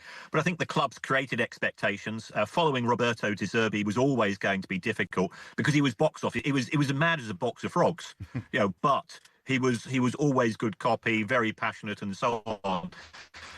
And Fabian Hurtzler, good when you when you see his pre-match conferences and so on. So it's getting the fans up, I think, has proven to be a bit of a challenge.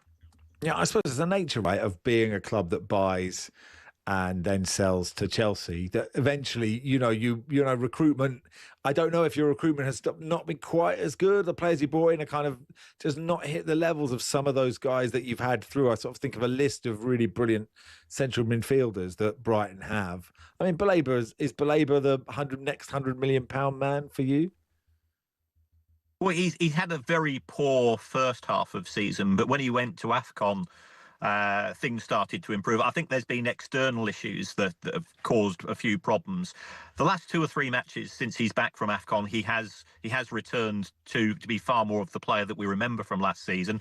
So I think the expectation is that he will probably leave this season in the summer. If you take a look at the 2 Dutch players who've been very good, Van Hekke and the goalkeeper, Bart Verbruggen, they've both been probably the 2 of the best players, but if they have a good World Cup from the Netherlands, I think the expectation is one or the other will leave. It's a function of a club like Brighton. You've got to keep pulling the gems out. Brentford have done it very well. Bournemouth have done it very well, and Brighton, the pressure's on.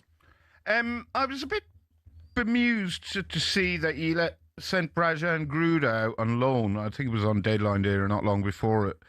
I thought he was semi-regular in the first team, and also my old pal Tommy Watson, who scored the goal that got Sunderland promoted, he's gone on loan to Millwall. Have things not worked out with Tommy? Yeah, for Tommy, he started in the League Cup games, and he looked really good. I mean, Brighton won 6-0 at Barnsley, and they won 6-0 at Oxford. But when he's had his opportunity in Premier League matches, it's tend to be as coming on as a sub for the last 5 to 10 minutes, which is never ideal for a winger. I think they just want him. He's still very young, and remember, he wasn't a first timer. He wasn't a first teamer for Sunderland last season. He was very much a squad player. So I think it's probably the best for him. And in the case of Gruda, he's again very young player, frustrating. Looks really good one match, disappears the next. With Matoma back, with Minte back, they're the 2 wide players. He'd have to be exceptionally good to force his way in ahead of those 2. So I think they've given him the opportunity to get some more minutes back in Germany. Kieran, you're a nice man, but Palace are your rivals. How much are you enjoying the bin fire of what's happening at Selhurst Park, given how well they did last year? There's always a little bit of pleasure in it, but there's not much. I've always been fairly sympathetic to Palace in terms of my view that they should have been in the Europa League, and I know Baz has a different view on this. But yeah, there has been a few chuckles, and the WhatsApp groups have been on fire as they've sort of moved from one sort of public relations disaster to another. But the issue is that we've got lots of friends who are Palace fans, and likewise. We both know we've actually got more in common with each other than we have with fans of the Big Six club. So there is a bit of sympathy, but not much. Right. And with your Price of Football hat on, what's the one thing that are us average Joes that don't spend a lot of time looking at the accounts figures should really be thinking about as to whether football's going to explode or be fine in the next, 5 minutes or 5 years? Well, the figure I give is that since the Premier League started, the money coming into the game has gone up by 3,100%, and the wages have gone up by 4,100%, and that's why we're in this sort of existential crisis. You're relying on owners to keep going. Sort of when it gets to the 27th of the month, the chief executive phones them up and says, right, we need $500,000, we need $5 million this month to cover the wages, and they keep on doing it. Now, when that stops happening, when that's what we saw happen, for example, at Sheffield Wednesday, the potential problem starts to crystallise. Right. Oh, that's a pity, isn't it? So we all need to just spend less. We need to want fewer players, demand less, and be. I'd love if my wages went up 5,000%. Okay, I'll see what I can do. Up to £5. Imagine that. Hey, Kieran, thanks for coming on, pal. Always good to chat. Thanks, Kieran. Cheers, guys. We'll send your love to Kevin Day, who's on in just a second. It is Max and Barry with you on the warm-up, brought to you with Travis Perkins. For the latest big trade deals, head to travisperkins.co.uk or download the app.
Let's focus on Chelsea. Liam Rosenior back pages again. Rosenior hits out at Arsenal. Chelsea head coach accused the opponents of disrespect for disrupting his side's warm-up before the cup tie. I wouldn't come out with that, me. I guess he was asked about it. Bat it away, use your brains, use your head. Say, oh, mate, what's your point?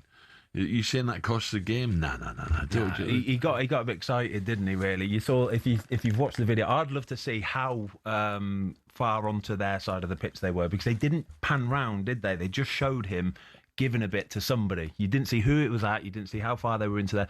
If they're right in their half and they're constantly doing it, then I get it. I understand it, but still, it's just calm it down. Rosenior mentioned that it could be mind games, though. Do you believe that the Arsenal players were creeping into that half to get in their heads, or was it just a genuine? They've done the job either way. They've got in their head either way. Well, now he's talking about it. Yeah, exactly. I don't know. Arsenal were favourites to win that game for me. Why would you? Nah.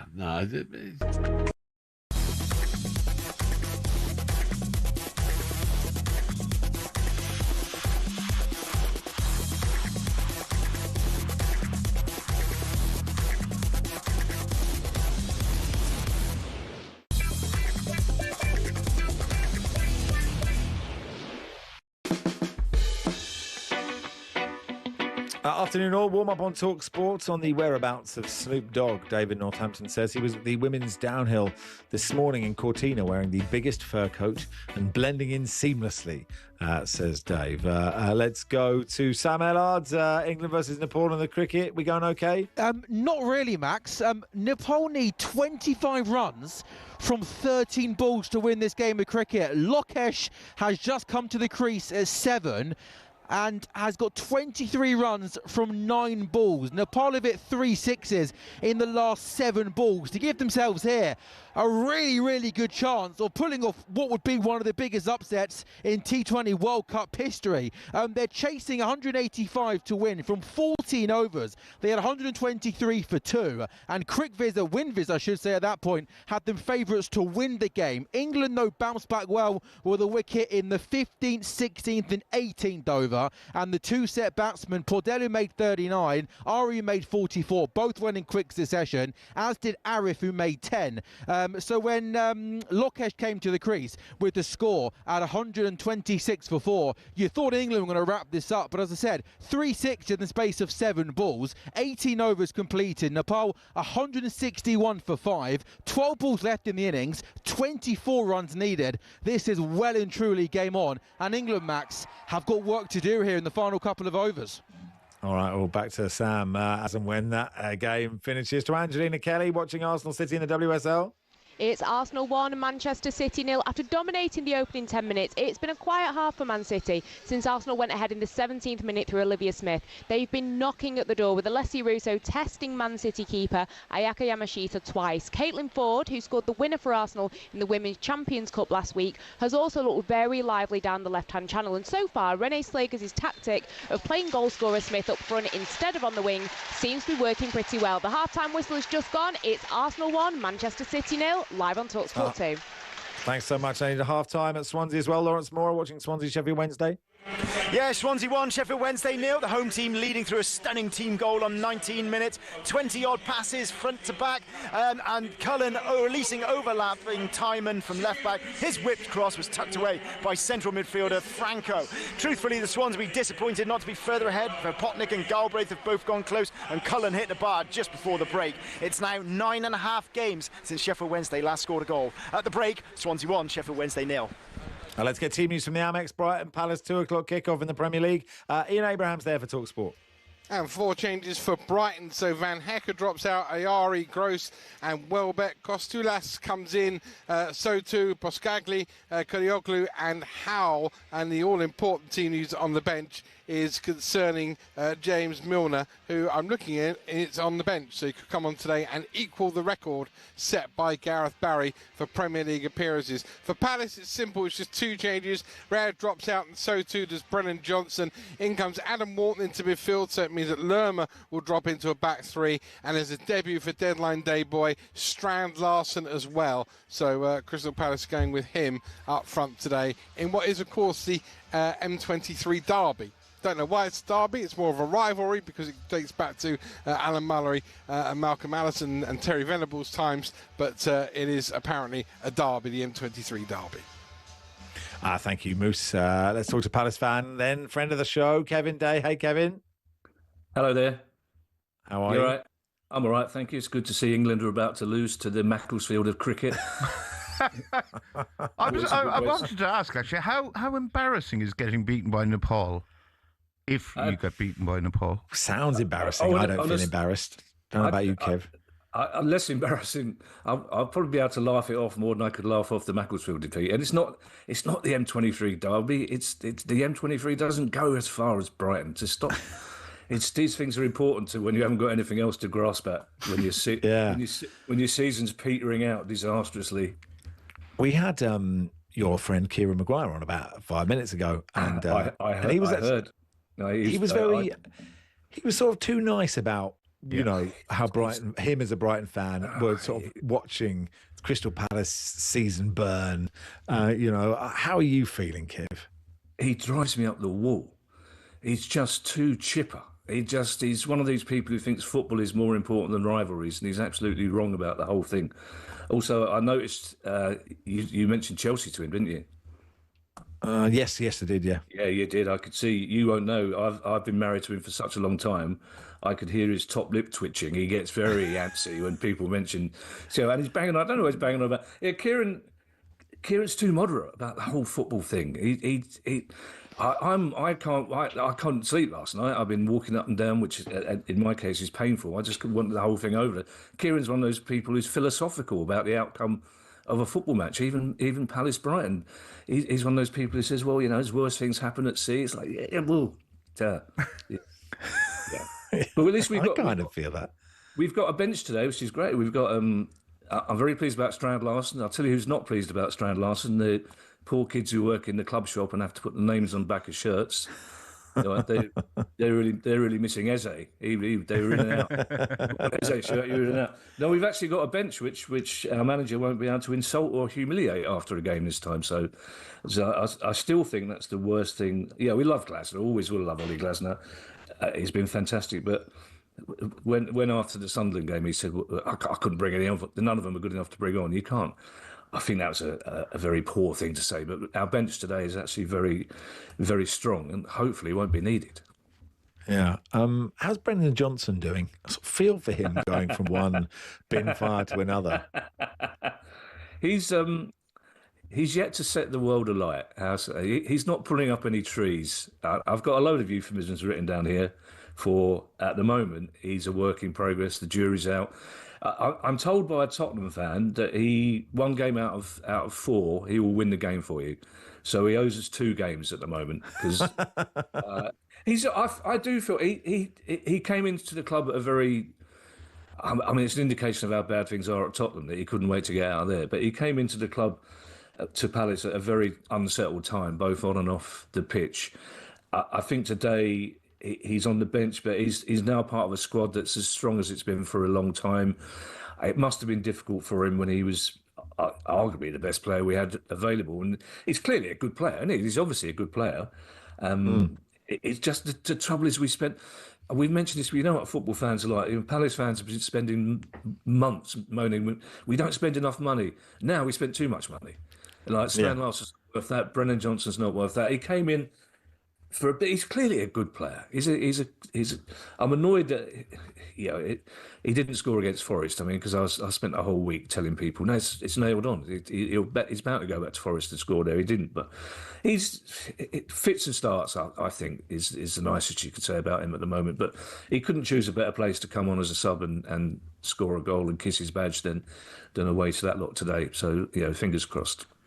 Kevin, are you glad that you held on to Jean-Philippe Mateta, or sad that you didn't get the money from that the club were presumably expecting, so they could pay far too much money for Strand Larsen? Also, you brought in Evan Gesson, an Aston Villa fan, friend of mine, described him as quite possibly the worst Premier League player he's ever seen.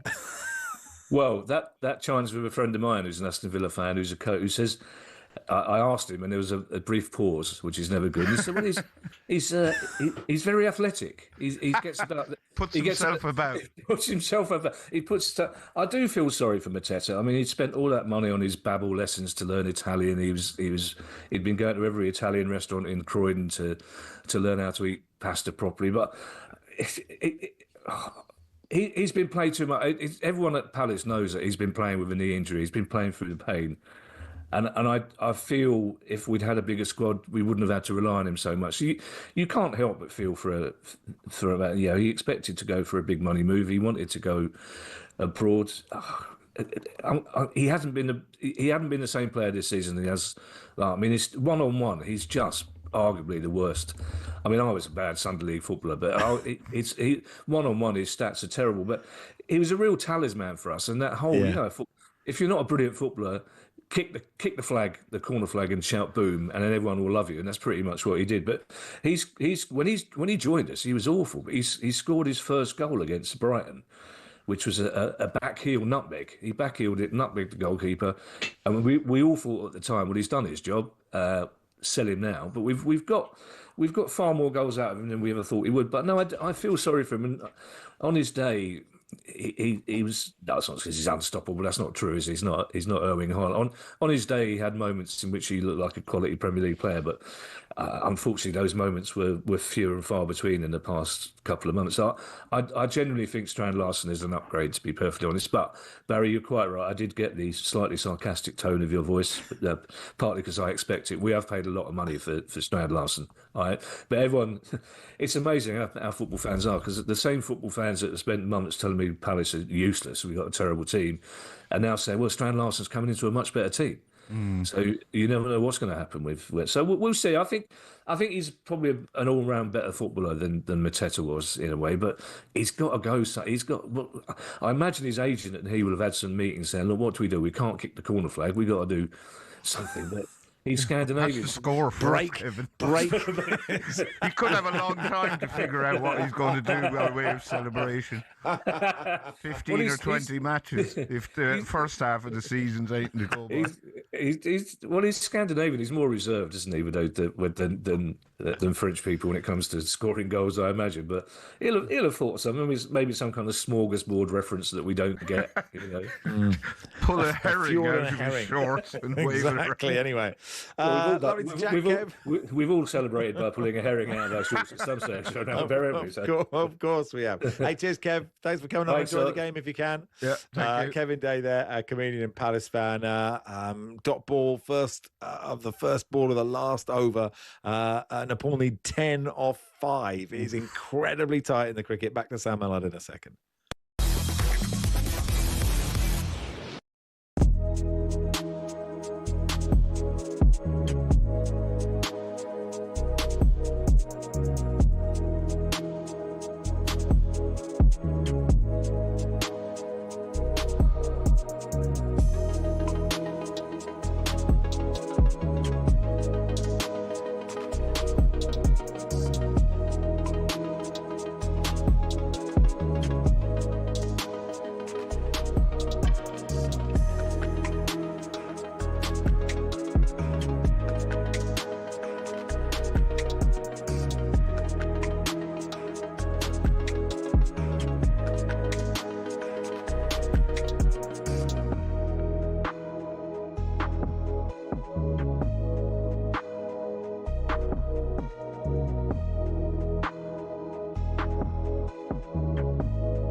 there's times as well, isn't there? You look at the problem at Sheffield Wednesday and how Barry Bannon's gone about it when he's been there and he's come out and spoke when members of staff aren't getting paid and stuff. There's times to come out, isn't there, and speak, but the problems that Spurs are having when they've got so many good players available still, just keep it in-house. You know, let Thomas Frank deal with that.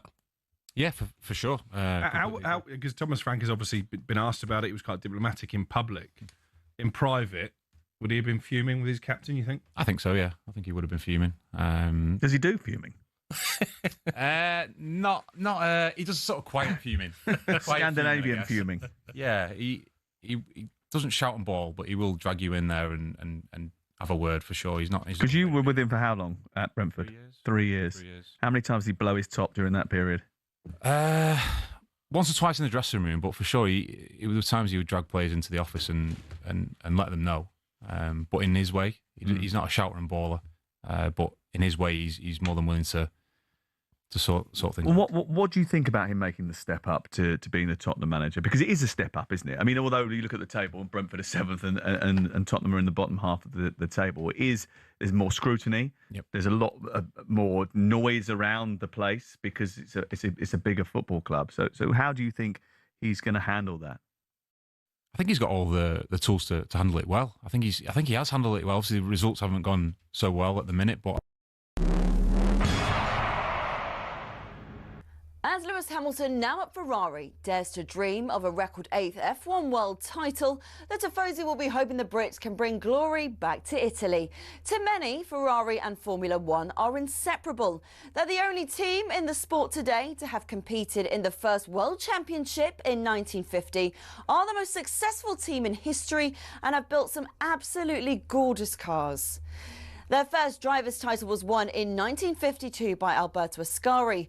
Considered one of F1's most dominant and best-loved champions, he drove the iconic Ferrari 500 and defended his title the year after. It was Juan Manuel Fangio in his Ferrari 250 who secured the team's next driver's title in 1956. Remember, he was world champion 5 times with 4 different teams. Mike Hawthorne, Phil Hill and John Surtees also won titles for Ferrari in the 50s and 60s, and the cars back then were beautiful, and they even sounded great, didn't they?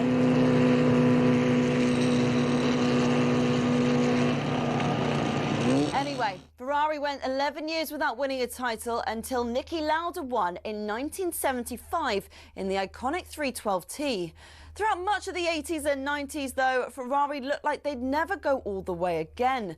Le Professeur Alain Prost came pretty close in 1990, but lost out to his bitter rival and former teammate at McLaren, Ayrton Senna. It was only when John Todt recruited a swathe of staff from outside of Italy, including Michael Schumacher, that the glory days returned 21 years after their last driver's title. The turn of the century saw the prancing horse sprint to an unprecedented 5 consecutive championship doubles. And after Schumacher left, Kimi Raikkonen reclaimed the driver's title immediately. But despite employing 1,500 people, the Iceman remains the last Ferrari world champion. So, 16 constructors' titles, 7 more than McLaren, and 15 drivers' titles, 4 more than, again, McLaren. Ferrari are truly Formula One's top team. Forza Ferrari.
Good afternoon. You are listening to the warm-up on talkSPORT. Max Rushden and Barry Glendenning with you until 1:30. Guess the attendance in a little bit. We'll talk to Natalie Pike, broadcast from Man City fan, in just a second as well, ahead of Liverpool Man City. But let's go back to Sam Ellard.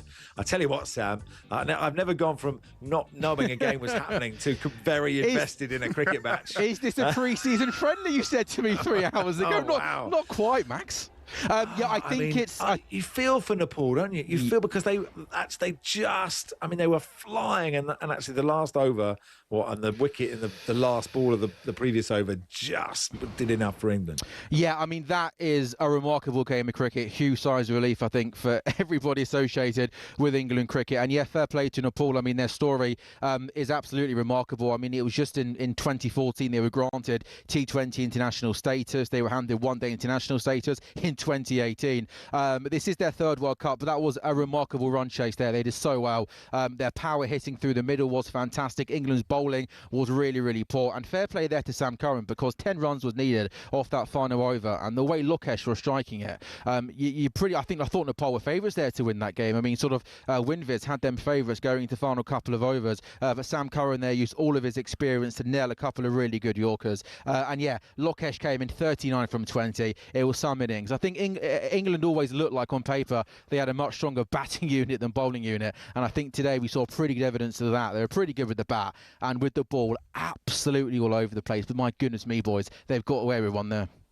Yeah, and just how is the tournament set up? Like, if you lose one, how bad would it have been if England had lost that game? They still would have been. So the way it's done in the T20 World Cup, you have 4 groups of 5. The top 2 go through there.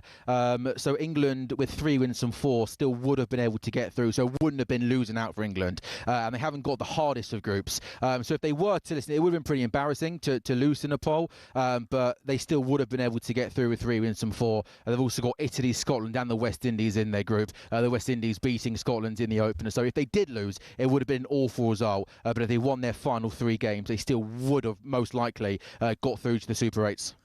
But actually, if you think about the narrative around England cricket and what happened in the Ashes, a defeat here would have been, just for the people up the chain, would have been an absolute disaster. You're absolutely right, Max. That if Nepal beat England in the T20 World Cup, that would have been one of the biggest shocks in cricket history. And the winter for England so far, on and off the pitch, has been an absolute disaster. Going to Australia, they were awful. They lost 4-1. They were poor over the last kind of couple of weeks. I know on the pitch has been better going to Sri Lanka and actually winning some games. You've got to give them credit for that. But the whole kind of Harry Brook nightclub incident in New Zealand's been hanging over them. Brendan McCullum's under big pressure. Harry Brook's under pressure. Lots of people don't think Harry Brooks should be captaining England in this. So you're right, going into it feels more off the pitch stuff. It's kind of overshadowing England. And to then go and lose to Nepal, it would have been an absolute disaster. So yeah, I think if England are going to have any chance of causing an upset and going deep in this tournament, I think there's going to be so much pressure on the batters to kind of win them the games through batting. Like Archer and Rashid are good players, but I definitely think England's bowling just looks a little bit weak. And I think we saw evidence of that today. Good stuff, Sam. More reactions to that on the talkSPORT Cricket YouTube channel. Justin Morehouse will join us for guest attendance in just a second. Before that, Liverpool versus Man City, 4:30 kickoff in the Premier League. Natalie Pike, friend of the show, Man City TV presenter, joins us. Hey, Natalie. Morning or afternoon even. Crikey, you okay? Yes, very good. Good afternoon. It is the afternoon. The next meal is probably lunch for all of us. How are you feeling about the game today? Nervous. I'm really nervous, gents. Yeah, I'm not at the minute. I'm just not sure which Manchester City is going to show up. An emphatic win or a horrendous loss. Either of them will, surprise me equally. So nervous. Yeah. Nobody seems quite sure whether Pep's going to hang around after the end of this season, but he does have the air about him of a man who is a bit D-mob happy. Does that concern you, Natalie?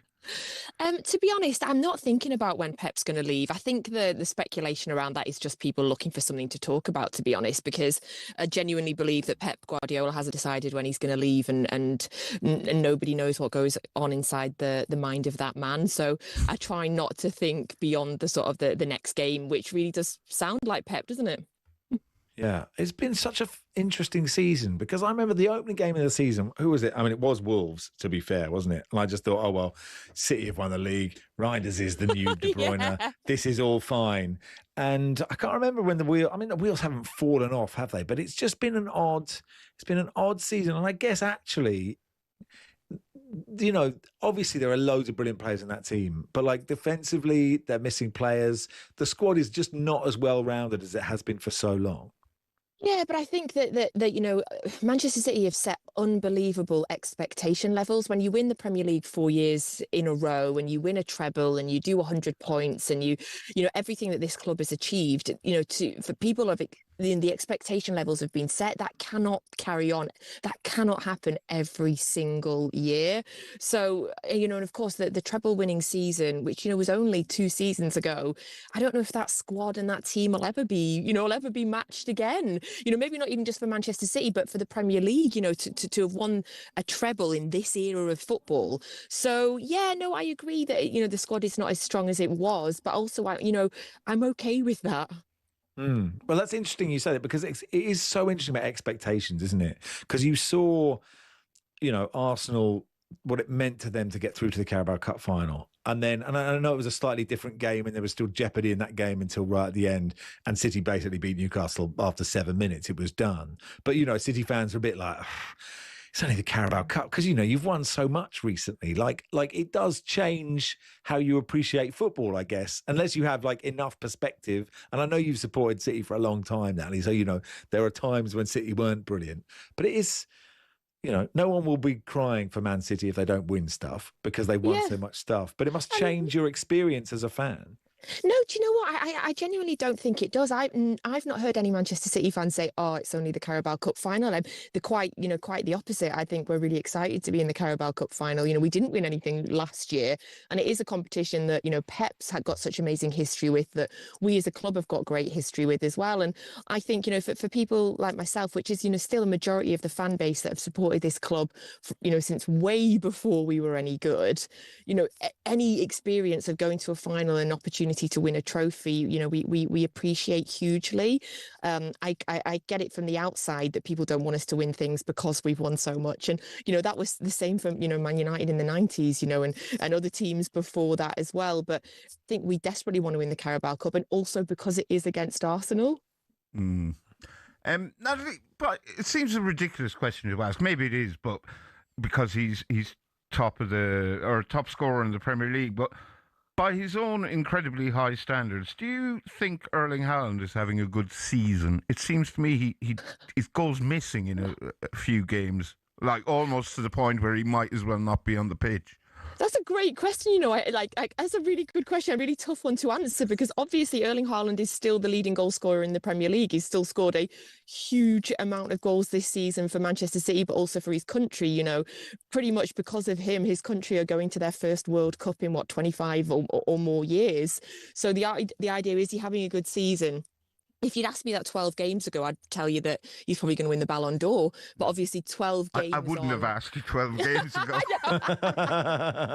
But now at this point, it's a really good question. And I think we got to talk about expectation levels and standards that have been set by him. I think what we've learned in the last 12 games is that it turns out Erling Haaland is not a robot. You know, he is actually just a human being, and like every other footballer that's ever lived, he's going through a sticky patch. But, you know, form is temporary, as they say, and class is permanent, and Erling Haaland will absolutely be back. And ask me again at the end of the season, and I'm pretty confident I'm going to tell you he's had an incredible season. Right. Where do you think you'll be at the end of the season? Oh, I don't know. Max, I don't know. Why are you asking me that? I don't know. By the end of the day, I don't even know where we're going to be by the end of the day. Do you think it's done if you don't win today? Do you think you see today as must win? Yeah, 100%. Today is must win. Absolutely must win.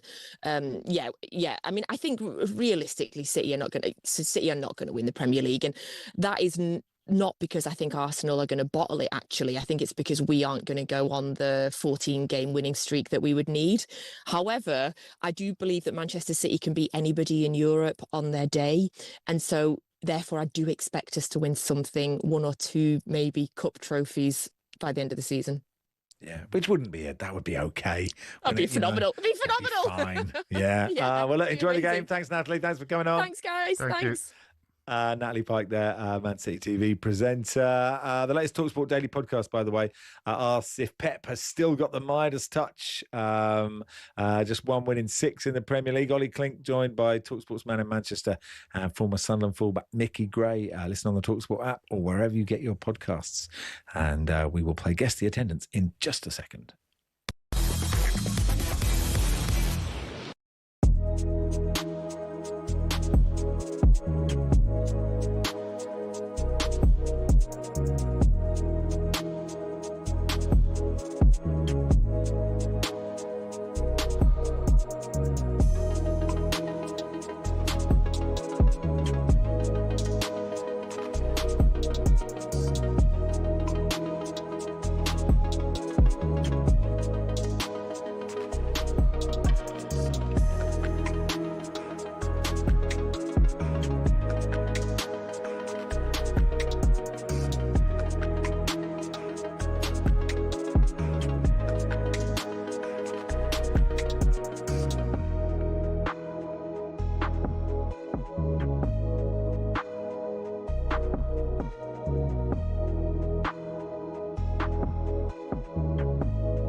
It's just disrespectful. And how about you look at your own performances? I rate Romero. I do rate him as a defender. 5 goals this season as well. He's chipping in with his goals from centre half.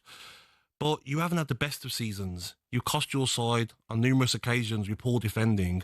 Just shut up and play football. Leave that to the manager to speak to the board about signings. It's none of your business. Fans will like it. Captain. Yeah, fans will like it. Okay, would you see an Arsenal captain come out and speak like that? But Arsenal not in the same situation. One of the things Thomas Frank said in that clip we just played is that Romero is ambitious. Can't have been that ambitious. Well, he's won the World Cup. He signed a new contract with Tottenham. If you're that ambitious, you don't do that. You back yourself to go and play for a big club. He was part of the team that finished 17th in the Premier League last year. He was described by our own Stuart Pearce as a liability in the previous meeting with Manchester United. He isn't that good a defender. I don't think he's that good a character. And I think he should have been stripped of the captaincy. This is not how a captain of a Premier League football club should be behaving. Well, he's a Europa League winner and a World Cup final the dog and winner. duck in the final. Well, they didn't bring the dog and duck in the World Cup final, did they? They beat France. But well, Sam, Jimmy Traoré won the Champions League. Doesn't make him a legend of football, does it? Saying he's a legend, he's just saying that he's not a bad footballer. You think he's overrated, and I think he's got. So does Stuart Pearce. I'll take Stuart Pearce's view over mine. I think he's got great qualities. I think he's just a little bit sometimes too eager, and sometimes his ego gets the better of him, and he wants to go and do everything instead of being disciplined. There's the point that you've made. He's rash on the pitch. He gets too many bookings. He gets too many.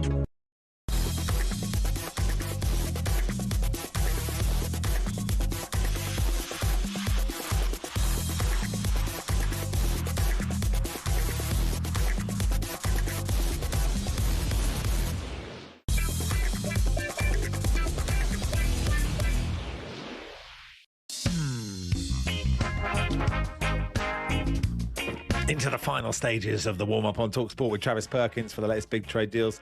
Head to travisperkins.co.uk or download the app to guess the attendance in just a second. Before that, Angelina Kelly at the Emirates for Arsenal City in the WSL. Yes, it's Arsenal 1, Manchester City 0, and it's been much of the same in the second half with Arsenal dominating the game. Olivia Smith, who scored Arsenal's goal in the 17th minute moments ago, charged into the 18-yard box, really testing the Man City goalkeeper. Man City have made one change. They've brought their January signing Sam Coffey onto the pitch, but as it stands, Arsenal are completely dominating this game. It's Arsenal 1, Manchester City 0. In the Championship, Swansea versus Sheffield Wednesday, Lawrence Mora.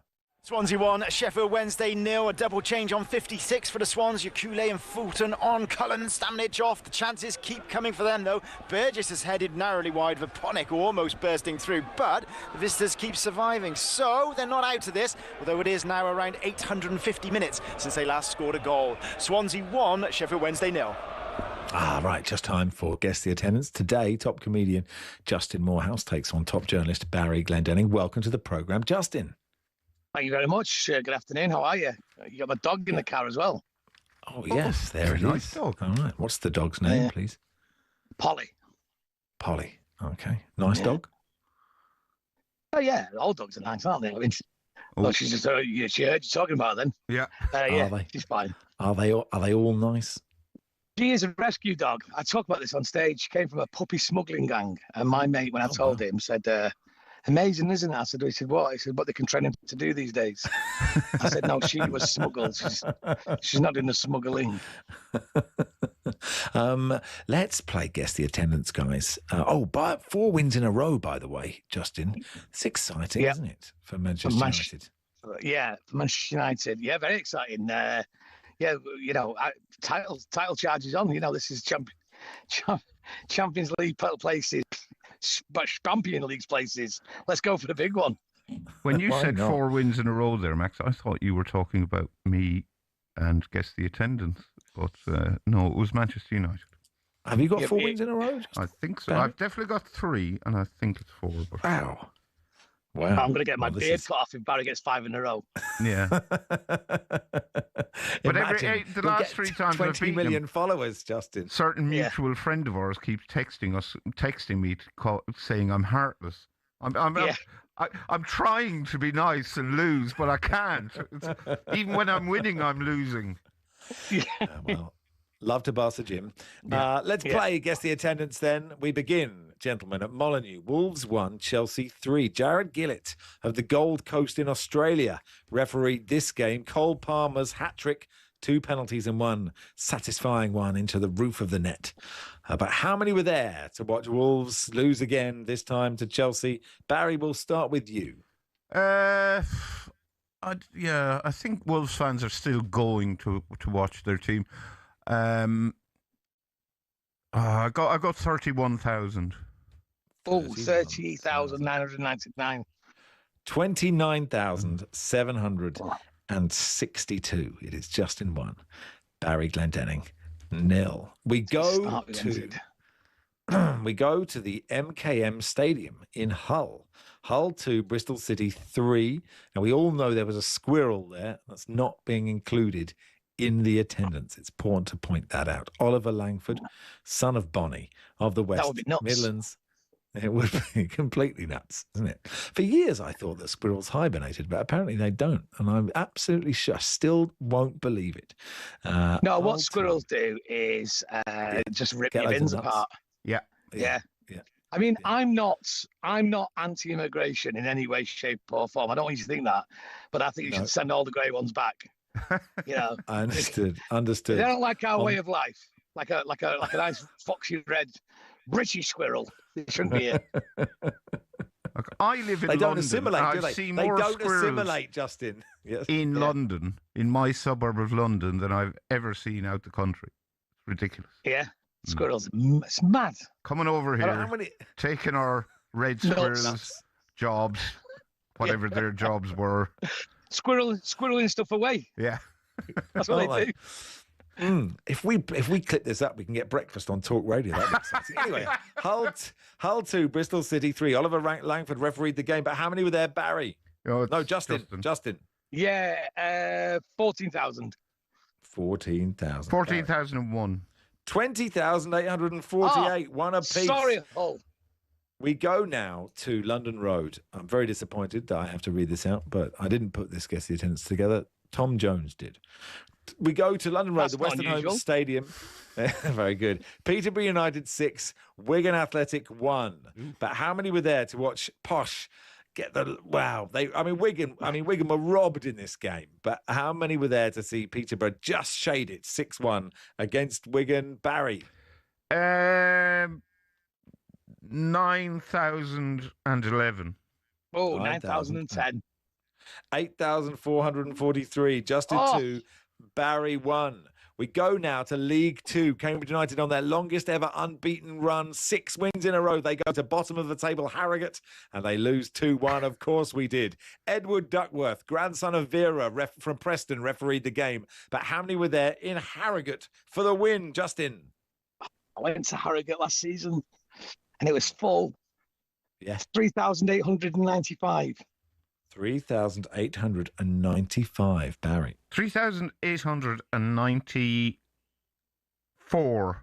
3,370. 2 apiece. Can the heartless swine, Barry Glendenning, win again? as we go to, it's Justin's Achilles heel, the Scottish Cup 5th round, KDM Group, East End Park. Dunfermline 2, Kelty Hearts 0. Lloyd Wilson refereed the game. 2 late goals for C. Kane. Citizen Kane scored twice for Dunfermline as they beat Kelty Hearts 2-0. But how many were there, Barry? Oh. This is one for the ages. This not only you've gone Scotland, you've gone Scottish Cup, and very lowerly. Oh. I mean, this could be in the hundreds. this could be double digits. I'm going to say 1,250. Oh, 1,249. 4,000. Oh, but he's done me. 976. He's done you. He dropped the done shoulder. me with the. Absolutely. This could be. Mind games. Mind games from Glendenning. The heartless soul of talk sport. It's a disgrace. You're a disgrace, Glendenning. I look, nobody's more gutted about this than I am. It's not good PR. That's not true. Thank you, Justin. Thank you to your dog. Thank you, Barry. Yes. Thank you to all our listeners. Thank you to all our listeners. Game Day Live with Sam Matterface and Perry Groves is next.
You don't mean that, man. Okay, stop man, shouting let me get the out of here, bro. I'm out of here. I'm out of here. Talking about my peoples and all that. It's hard to believe a black man and a white man. The cheated. Tell him to sue me so I can show the facts early. Because when the documentary and everything, the story come out, I'm going to show everything. Fantastic. I'm going to get all the people that know and all the people that's in the inside. He got people that the inside of him that know. I don't, what? I don't about that. I'm not a Fury fan. I don't about it. I said we didn't want to bring him up in the first place. It ain't got to do with him. Fair enough. The you talking about? And with that, he was out of there. How on earth do you reflect on that? What was he going on about? Well, look, I mean, at the time, I was a little bit embarrassed because I thought the show's coming off the rails and it was a big show and Deontay Wilder's a big name. So I'm sitting there thinking I'm a bit embarrassed by it.